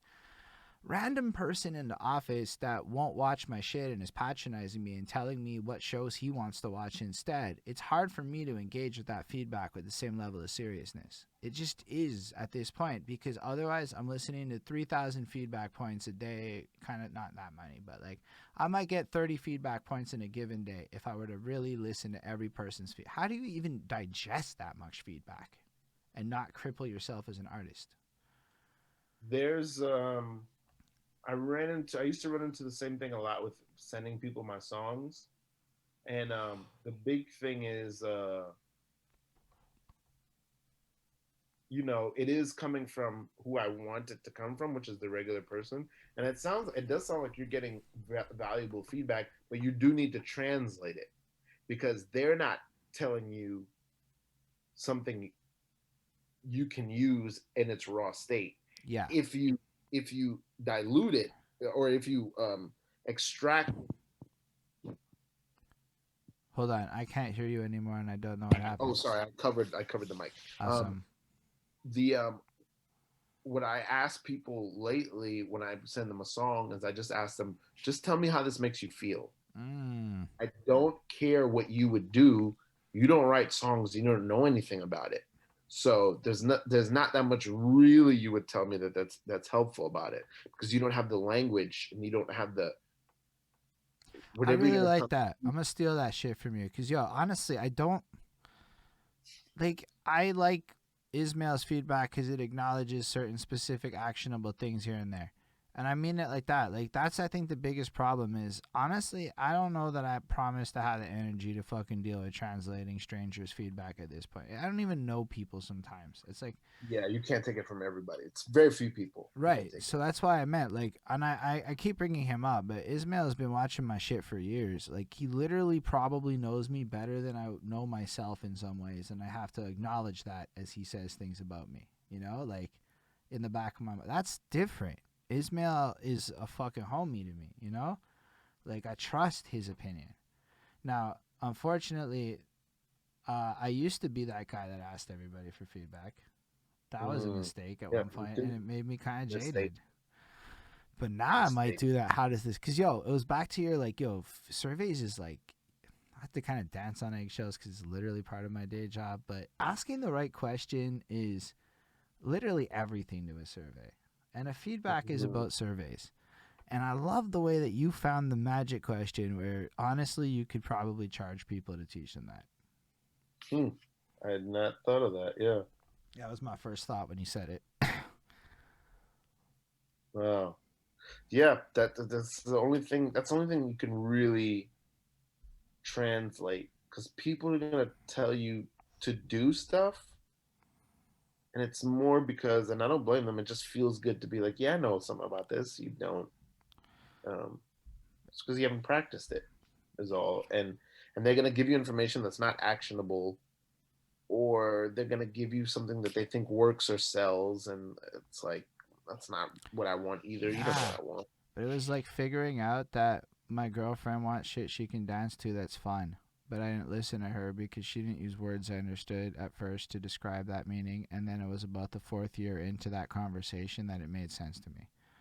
Yeah, I admit I'm not always accepting of change, which is fair. And this that's is a yep. lot of That's me. change. But I really like what you're saying because inevitably I started doing this interview thing and it really got me to realize how much feedback's important and seeing more patterns and stuff in the way people's journeys goes. And that's why I decided I'm going to write my music live now. And like literally Ismail was like, you're too aggressive on this hook. And I'm like, yeah, I am. It was my first take, but he was right. And I kept it in the back of my mind the rest of it. Don't be too aggressive on the hook. It's not right. Mm, He might not know I kept it in the back of my mind the whole time, but I really did. And I'm like, yo, this guy might fucking listen to my music. He's here watching me write it. Like, who the fuck else cares what anyone else thinks at this point? It's me, Ismail, and the other fucking person on the stream. Because he's fucking riding the journey with me. So fuck other people is a little bit my feelings. Not all the other people's, right? Because obviously it's not just Ismail. There's actually, like, enough peoples out there that I can, like, go out there and get whatever. But in that moment, I was like, who the fuck cares what anyone else thinks? He's here. He's literally telling me shit. That's dope. Wow. So why do that guy's value? If you're on my show and I see you in my chats, your opinion counts a little bit more to me about the quality of my show and how I can direct it differently versus if you're not there. Maybe that's something I want to use and adopt because I've become very much like sometimes I don't know how I feel about something. I need a little distance from it, or I might be missing something. But if I feel strongly about something, I like it or I don't like it. I pretty much think there's a I think an Ira Glass quote about that, which is like artists are just people who have really great taste, and most of your career and your training is just about getting to the point where you can meet your own taste. Mm. And once you can do that, then you're ready to practice, or you're ready to do the thing. But that's what your journey is about. Okay, I have really good taste in comedians. I want to be a comedian, so I've got to get to the point where I think I'm as funny as Chappelle or Norm Macdonald or something like that. You know, and I can hear myself and go, I'm not as funny yet. Okay, I'm gonna keep working. You know. I really like what you're saying, by the way. I think you are brilliant. So you're really spitting some hot shit right here. Like in this conversation, I feel like I've evolved my future approaches, which is why I selfishly love this interview shit. Every one of these, I feel like I learned something about how to be better at all of this art Mhm. shit. Cause yo, talents, whatever. Honestly, it's a little mechanical. You want me to write a song? That's a mechanical process. I don't have the time maybe to record it right, but I mean, it's a skill. It's all skills, etc., etc. Mm, Fan base growing and people and relationships and let's be real, there's politics in this shit. Politics, mhm, not my favorite parts, not my strong suits. Um, but mm. but I'm blessed to have a corporate day job boss who really takes the time to teach me how to middle class better. So it helps Wow. me politic a little bit better because let's be real, most of the people we're dealing with in this world is the middle class, is the consumer. It's not the God lower bless him. class and it's not the upper class. That's the majority is the middle class. I like to think that those are the real. Chris Rock has a joke where he said his mom used to say, I don't even think it's a joke, but he said his mom used to go to they'd be in a really rich area, and she'd be like, "Those are the real white people." Uh, and Similarly, I like to say when you talk about the middle class people or whatever, I say those are the real people, meaning Mm. like I remember watching movies and thinking like any movie. I watch a movie and I used to think like, oh, the star, these celebrities, they're so cool, and really their job only means anything because they're reflecting middle class people's lives back at them. The people who pave the roads, the people who take care of the old people, the people who teach the children, the people who build the cars, the people who whatever it is, the people who work at the plant, everything we make, the music, the movies, is just to reflect their lives back at them. They live real lives so that we have something to reflect back at them. Those are all the real people. We're not, everyone else is just a fringe. They're like 70, 80% of people, and then there's the rest of us. I think that's why John Lennon's "Working Class Hero" works so well. I fucks with that song Mhm. to this day, my guy, and it's because while I might be in the lower end of the middle tier in an office, I still feel like it's some working class hero shit. Dude, yeah, they're fucking heroes, man. They live what do they call it? A life of quiet desperation. Oh my gosh. Anyway, I mean, I gotta be careful, like, 'cause it's like it's my life though. Like, I mean, it feels like it's not, but I can talk about myself, and that is what my day job's like. I go to work. It is what it is. I love my job, and I love the opportunity there, but it really is about stuff that isn't really mine on other people's timelines all the time. Mm, And I have to mm, be patient and wait for my opportunity in ways that really feel like old school things. And it's not anyone's fault. It's just the way bureaucracy works. I am a small scale agile guy. That's the world I want to be in. I don't even really want to pop off and have major organizations, 6, 7 people max type shit. You know, like that sounds sexy to me. Um, and then we run with it. But like maybe it gets bigger and other people run it, but I can't run the company if it gets bigger than that. I don't have the discipline or the patience for that shit. Mm, mm. I'm like a startup motherfucker. Yeah, yeah, I think that's what a lot of artists are. Yeah, I'm the same. That's what I'm trying to figure out how So to become. so like the second anybody comes through and goes, "Hold it, I'm better at business than you. Let me business for you so you can art better." That would be the dream to me. But I mean, Same. that's not going to happen until you have an initial something, something or another. Because business people don't fuck around until you build your core audience. Yeah, that's good to know. It's the facts, though. I actually know some people with some money, as in the guys who own my company, and they're like one of the guys I work for bought the Carry Square in Montreal. So when I say that, I mean like this is a big thing in Montreal, and like a huge mall, and he bought the fucking mall.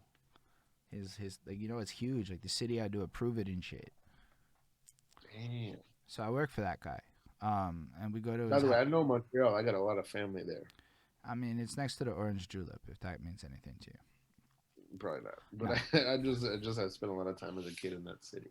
but like I Yeah. talked to him about shit, and apparently, if you want to do real estate development, and you have a 9-figure project, you'll get funding. If you have a $2 million project, you won't find funding. Nobody fucks with small numbers. That's the way business is. They want to take existing shit, maximize their revenues on as little effort as possible, and they don't have to worry about it because they just have to wait for the good offer to show up. Everyone's after their big money. That's how venture capitalism and shit really works. And this kind of trickles down the whole way. The music industry is not that different than a series of venture capitalist firms that put up money and funding into the equity that is like if you look at yourself like a company and you're the stocks behind that company, when you're talking your negotiation with a contract, it's really like selling shares to the company about the overall value and whatever. You can kind of parallel it like that. Hmm. It's not exactly Hmm. like that. I know. It's a parallel, like it's a metaphor, whatever.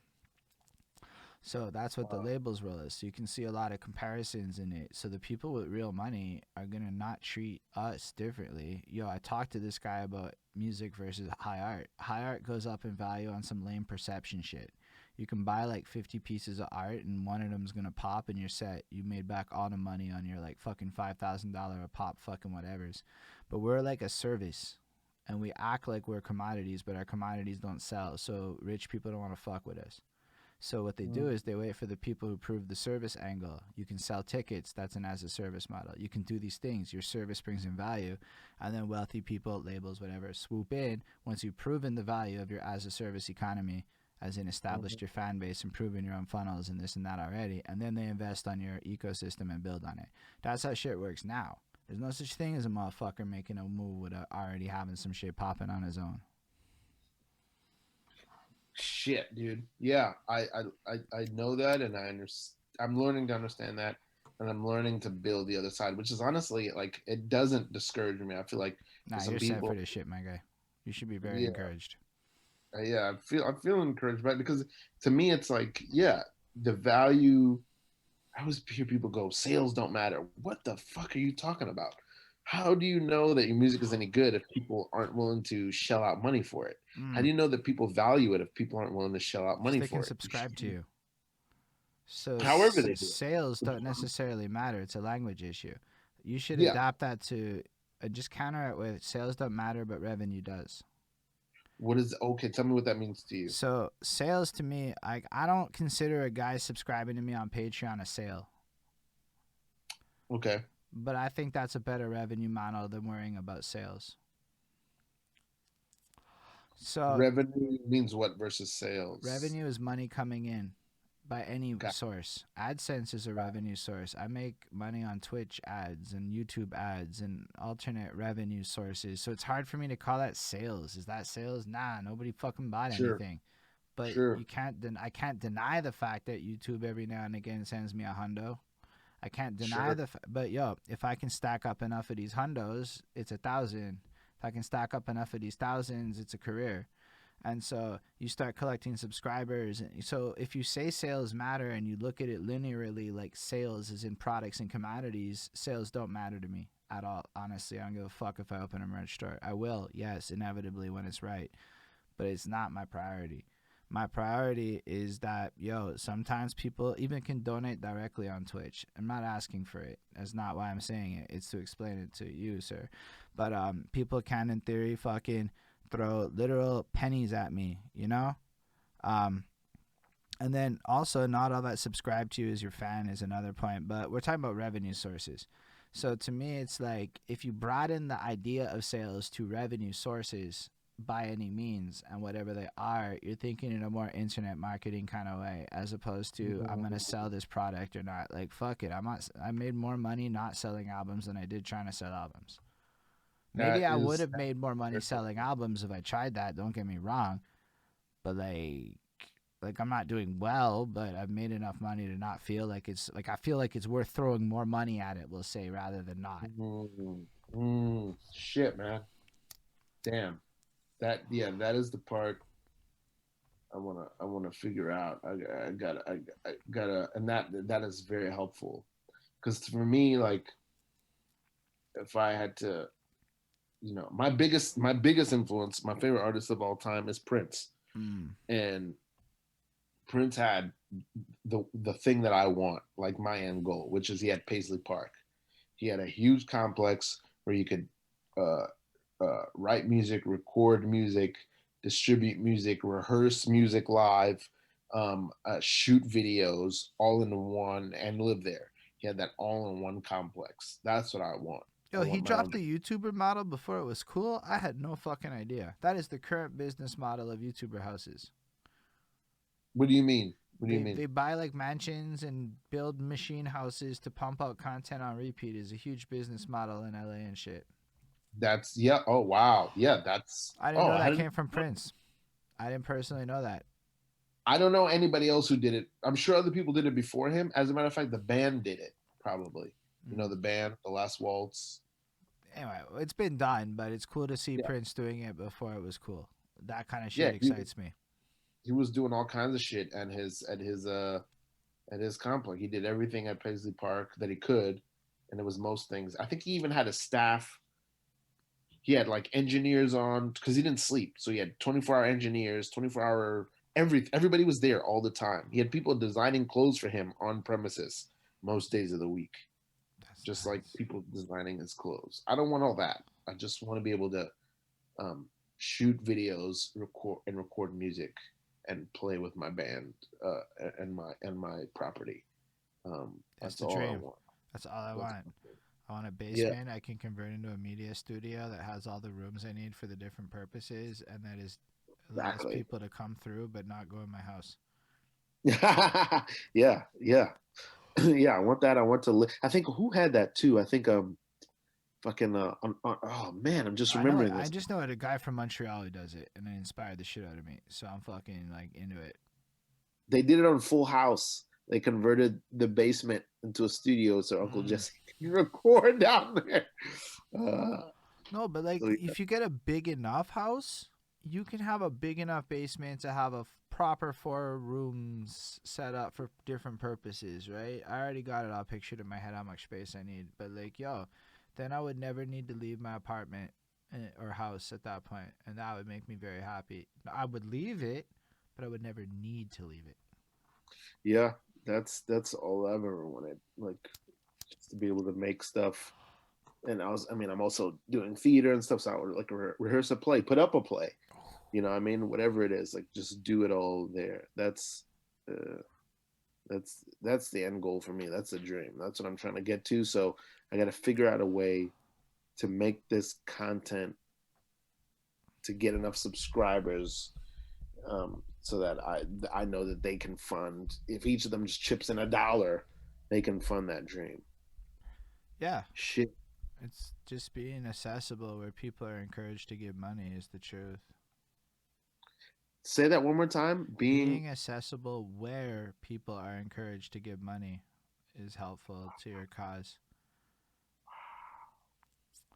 That's why I like Twitch a lot more than YouTube. I mean, look, I love Twitch for a lot of reasons, but it makes it easier to explain to other people on the fiscals when there is a donation system built into the platform that incentivizes. You know what? It incentivizes your trust. I've probably spent as much on 70% of what I've made on Twitch. I've spent on Twitch back.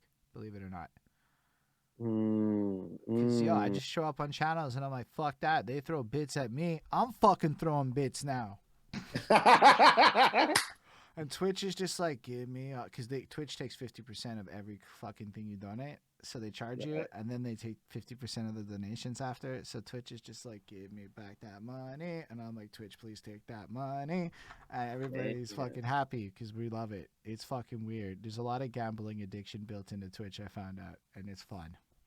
Oh shit, dude. Okay, I gotta learn more because I would like to do some of that same shit you're even talking about. Like, I had an idea for a show that maybe I should try to do it on Twitch, uh, called Type Beat Time Trial, where I just get a rapper on and I give him about 45 minutes to an hour, and I say just start a song, write the first verse and a hook of a Oh my song, god, I want to do this. This is a and good idea. we'll talk Fuck. about it as you're making it. I'll ask you little questions about it. Shit. I fucking love it. It's so sustainable. You just need Zoom. Yeah, basically. But do you have a computer? Yeah, Oh yeah, I'm on a yeah, you're computer. Yeah, good. Fucking OBS. Windows or Mac? Mac. I don't know how to do it on a Mac, but it's similar. Okay. Yeah, I've already done one. I did one, and I want to do more. I didn't know the Twitch model. I've never really tried Twitch, so maybe that's the Nah, place to do Twitch it. is basically like, look at it like it's live. And here's why you care about live. What's the future of virtual reality? Everyone can argue whatever they fucking want, but VR is going to be forced upon us. It's not going Mm, to be like fun. I saw Will I Am from the Black Eyed Peas in an interview in 2018 saying, "Fuck albums. I'm way less interested. VR is where my focus is." So you can already see like big guys like him are going to come through when the time's ready with shows they're going to fuck your mind up, and then we're all going to go chase them. Okay, like let's be real. yeah, yeah. Like the Yo, video and the album will come at the same and time. then you're gonna need the VR headset, which by then will cost $150 for a good one. And look, y'all can't picture the fucking videos in VR, music video, light experiences, shit. You know how much money it costs us to pull that off in real life versus virtual reality, my guy? Mm, You'll mm. follow the dollars. And then microtransactions inside of virtual reality. What? I don't even know what that means. Microtransactions is that shit software companies do that they charge you a couple dollars here and there for little things, whether it's cosmetics, temporaries, services, whatever's. Um, and then so $2-3 things. We're all actually really used to spending $2-3 on our phone without thinking about it at this point. We've been conditioned to do so and put that shit on your credit card without thinking twice. It's been a big move in life lately. Um, but that actually is cool for artists because yo, merch is weird in real life. But like, imagine you just gotta throw your fucking logo design on an avatar and you're selling that for $2. Like, I mean, like practically speaking, it's fucking simple. Now, why would everybody not jump on board with that? Who the fuck wants to do complicated, expensive shit when we can all do cheap, simple shit and make money doing it because we're not wasting frivolous amounts of dollars on expensive processes that are outdated and not making sense? Explain to me one more time. What is it? Throw your logo on So something? you have avatars in virtual reality, right? Like you're not just Yeah, you, you have like a fucking virtual you. So you have that gray yeah. shirt. Maybe you walk in and you're in a gray shirt, but you look on the wall of your show. We're watching Precious Gorgeous, and you have your virtual merch table. And you have literal items attached to. You can buy a Precious Gorgeous beanie for. I used beanie because you're there, but it's a toque for $2. Whatever. Now I can get the Precious Gorgeous toque to put on my Wu Tang sweater that I spent $27 for because it's fucking Wu Tang, and people are gonna do it, my guy. You know Wow. how I know they're gonna do it? How the fuck Mm. do you think Fortnite made $1 billion? Who? Fortnite, the kids game. You know how it made $1 billion? It sold Oh, skins. wow. Like Wow. people could argue with me about in real life and sweat all they want, but I'm like, yo, there's like billions of dollars to be made in this digital sphere. What famous people are gonna go like not be all over that shit?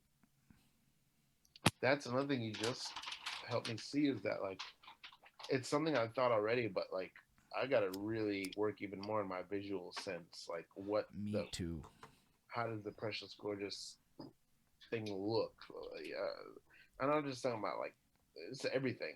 Just like It's a lot simpler if you're an avatar and you're working with a VR graphic designer, though.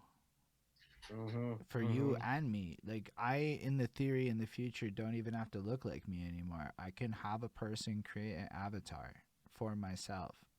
Mm, Can mm, you think about what that does for I don't know how to insecure people who feel a way about how they look and the mm. potential for boldness? Yo, it's fucking Ready Player One. Damn, I mean, I can't even bring my mind there. I hear Um, you. But yeah, you just got one more thing to sell it to you, like proper, because I know you're nearly there. 17-year-old kid I was talking to has tracks popping off, doing his thing. He's never done a live show. When he might actually get famous before he's legally allowed to perform. through doing it on VR, yeah, I think that's already happening. Well, just in Uh, the internet with the sound, like whatever. He can't go perform. There's nowhere to perform. We're in little curfews and shit, right? So what if COVID keeps us closed for a year and a half, and now he has 100,000 fans? Like now he's that's getting I'm paid. sure that's already happening. But that means these kids don't have that nostalgic in real life connection to fall back on. They never experienced it. They're almost skipping that step and finding financing. And I'm trying to like tell people, yo, this is a threat to our old ways. And people are like, I don't know about that, buddy. And I'm like, yo, talk to like I didn't know it that serious until I talked to a 17-year-old kid with 12,000 followers and monthly listeners. 12,000 monthly listeners on Spotify that's never done a show. I'm like, wow, that's actually scary big if you think about it in terms of what that could mean for the future of expectations of youth. Yeah, I mean that'll go one way and it'll go far,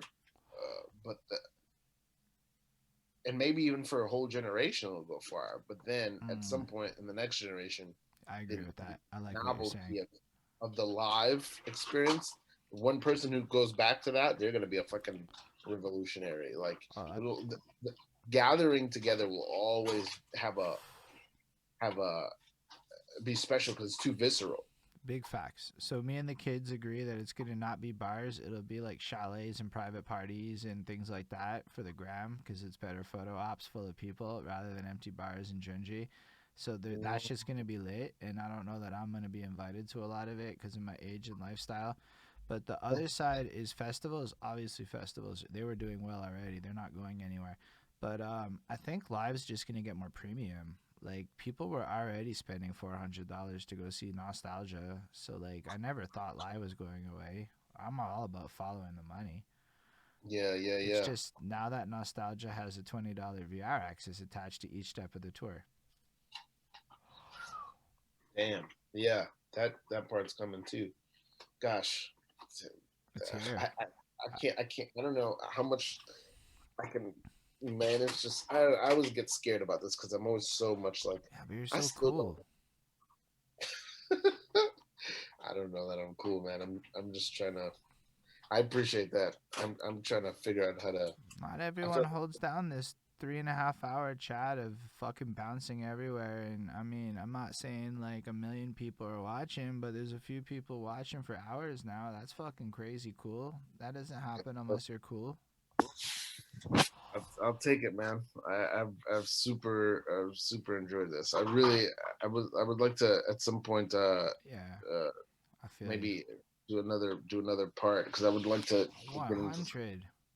Don't get what me happened. wrong. 100%. I was gonna be like, yo, I'm gonna, cause yo, I want a few people that are like, every few months they come through again, and we get some like, yo, all the greats have that, except for Drink Champs, which is different, cause they're kind of different. But Right. They had DMX on. They had a couple people on twice. They've had a couple people on twice. yo, DMX. already we got it. Yo, there's a few people. Like I already booked this dude Meticulous for a part two. I feel like 2, 3 months maybe. We're testing shit out. I don't know. I've been an interviewer like this for like fucking 3 months. Okay, my guy. I don't know. I'm making this up as I go along. Mm, mm. But Oh wow! I didn't realize this platform is new. It feels like you've been doing this for forever. I did a lot of album reviews and podcasting format and talking, so I'm very comfortable talking to the camera. Live is terrifying. I watch that number of viewers and it makes me anxious the entire fucking time. I'm not gonna lie to you. I'm so worried that if I say something, I'm gonna offend people, and I have to remind myself that I can't do that and that the YouTube video after is a real thing. And if I'm an anxious mess watching 6 to 7 people, I'm a fucking moron. Mm, mm. Yeah, yeah, absolutely. But Oh man, it's well, actually yeah, really like honestly, I spent all of 2020 begging for interviews. I got about 7 or 8 done. I basically had about 15 interviews clocked, and then Montreal passed a rule in September where it made it hard illegal to come to my crib. And I was like, yo, I can't be putting that on wax. You know, it wasn't like gray zone, it was like hard. So I'm like, fuck it, we doing it by Zoom.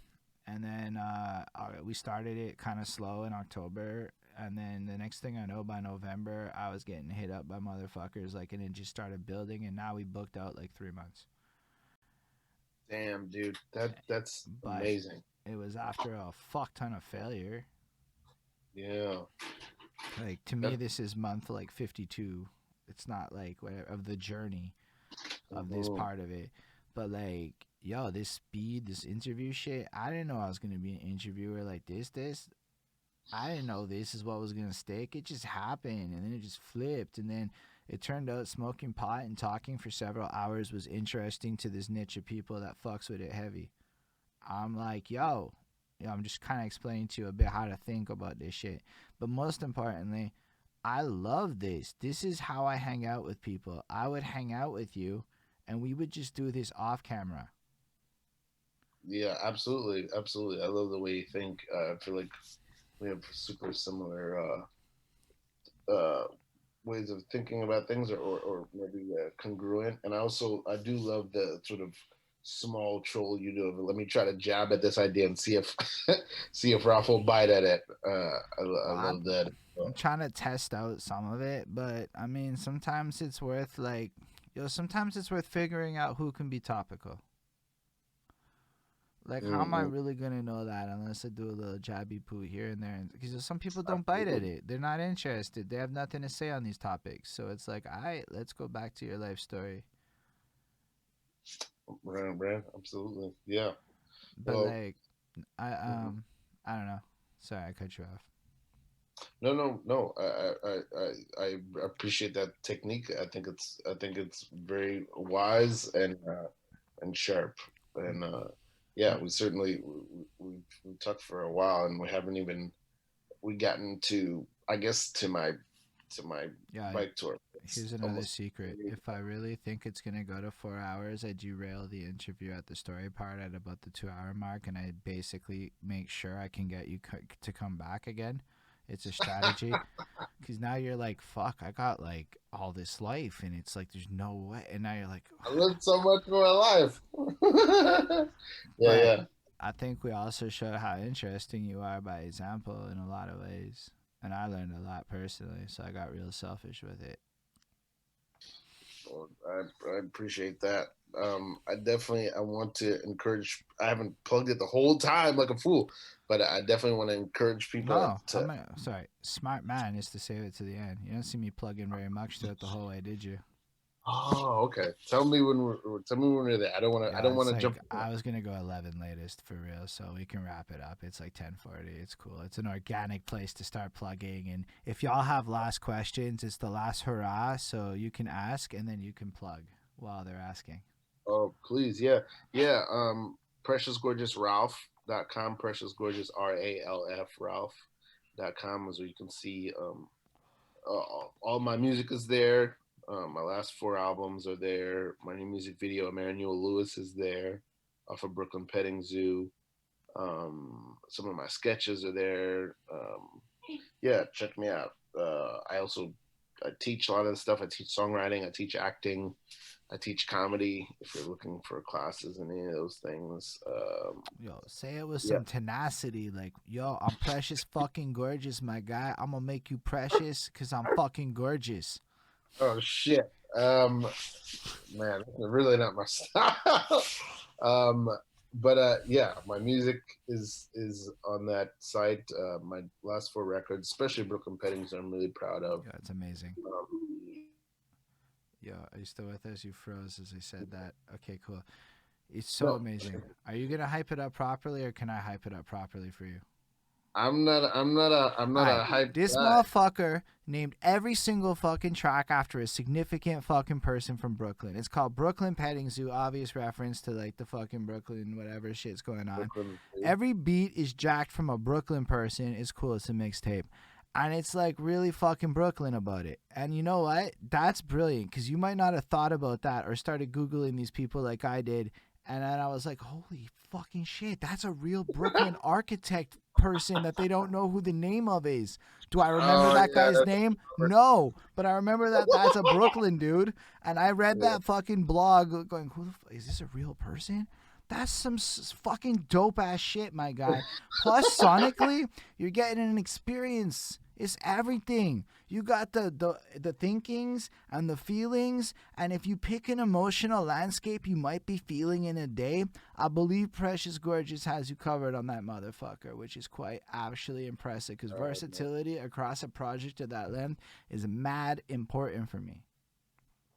Yeah, and that was purposeful. That it was I made it that long because um, here I mean here's something like we can talk about it either this time or next time. But like No, I do it have now, two modes. man. I have two modes that I make my music in, which is so far, which is I either I'm jacking for beats, I steal all the beats off of YouTube, like famous beats, and I make mixtapes over them, or I compose the music from scratch, like trying to get my life together. Those are the Mm. two modes of music that I do. Um, so like everything you heard on that live album with the band, like all of that stuff, I composed that myself. Um, so that's my dog, and so yeah, that's the two modes of music that I do. So I'm really uh what am I trying to say? I think I said it. You Yeah, said it, that's and you how said it beautifully. I make music. So we were saying that this album was a Jackie shit, and the other album was a music you compose shit. So you can prove and flex that you was capable of all that shit. Yeah, Respect. and also not even just the styles, but like I am sequencing that right with I'm getting feedback from friends, but I'm sequencing that record. I'm picking those beats. So it's Mm. not just that those beats are good, but just because a beat is good doesn't mean it belongs next to these other beats. You know what I mean? Or Ooh. just because a beat is good doesn't mean it's good for me. Or You know what I mean? So yo, a lot of times bands will have these bonus tracks or these songs, and you're like, we wrote it during this era, but it wouldn't fit the album. And then they keep these songs in the vault for like a decade until they write the right album that that track from like '94 will fit into. And it's a really smart choice in a lot of cases because albums need a cohesiveness to it. We did get a question from Ismail though. at least Who is your favorite Brooklyn rapper? my favorite Brooklyn rapper. Ooh,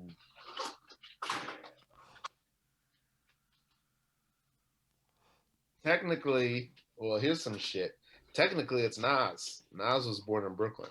Okay. So I've in my heard the top five, definition is where you go to high school counts. I go any way with it because Spike Lee claims Brooklyn. He was born in Atlanta. So Okay. is Chris Rock. So yeah, I go either way with it. Technically, it's Nas. Could be Jay. But if I'm gonna go even further than that, it's probably a toss up between the Jizza and the ODB. Okay. It's I probably like one of those. that. Yeah, I love both of their cousins as well. But they're Mm, to me they're two sides of a coin. I fucking love the both of them, the Jizz and the ODB. I love it. amazing. Honestly, I just gotta say myself, thank you for being here. This is truly one of the ones I'm gonna remember more. Like I said, I learned a lot, and I know that sometimes I come off like very forceful, but like, come on, that's what I gotta do in this shit. But like, I really do listen to all the things people tell me, and then I often think about them after. So I know I'm gonna be thinking about the things you said for quite a minute after this interview's done, and it's gonna impact me in ways I'm certain of it. So that's fucking a gift to me, and that's why I love this shit. That's why it's so cool to me to be able to have like, yo, what better way could I have spent several hours on a Monday night except here talking to Precious Gorgeous? And I say that with all Yeah. sincerity in my fucking heart, my God. I've been looking forward to this, and it was exactly what I was hoping for. That's awesome. I appreciate it. I want us to talk more because I feel like you have I got there's tons of information I feel like you have that I want to pick your brain about Yeah, like I wasn't getting off the call with you. Usually we talk a little bit after the call's done. okay, absolutely, But absolutely. I can for those that are here, I'm gonna do the wrap up bit, and something we do on Twitch is called a raid. And my homeboy Nuclear Convoy is on Twitch, and holy shit, I didn't mute him, so he fucking started talking and it caught me off guard. I let it shit. So what we're gonna do is we're gonna pop by there. He does some drawing shit, and he's the homeboy for like a lot of years. I wouldn't be here if it wasn't for him. So when you get there, if you're not already following him, follow him. If you are there, say what's up for 5 minutes and then dip. Whatever, do your thing. But he's interesting. Ask him questions about shit. You can get him rambling as much as you can get me rambling. That's how come we're friends. Anyway, so yeah, definitely do that. But for you, Precious Gorgeous, thank you again for being here. But most importantly, thank you, audience, people watching across the different platforms and whatnot. We appreciate you the most. Like, seriously, knowing people are watching always makes this a better experience for us. And then knowing people can watch it after the fact on YouTube, thank y'all too, or whatever, Spotify, whatever fucking platform you're on listening to this. It's dope that you're there too, so feel free to hit that subscribes, whatever, on that platforms and likes and all that good shit. If you do happen to be on Twitch and you do have that Amazon Prime, that shit is a free subscription. It's something I'm saying. Otherwise, special thanks to the patrons: Ismail Gadamsi, Chris Prado, Jonathan Barnes, DJ Black, Hurricane, Linda Williams, and Scribble. They're dope. They support what we do. I fucking like them a lot. They support me psychologically in huge ways. And if you want to be like them and you're not on Twitch, patreon.com/behind that suit. On that note, for the sake of the video, live long and prosper, everybody. And yeah, if you have any last words, now would be a great place for the lastest of last words. preciousralph.com, and I love you.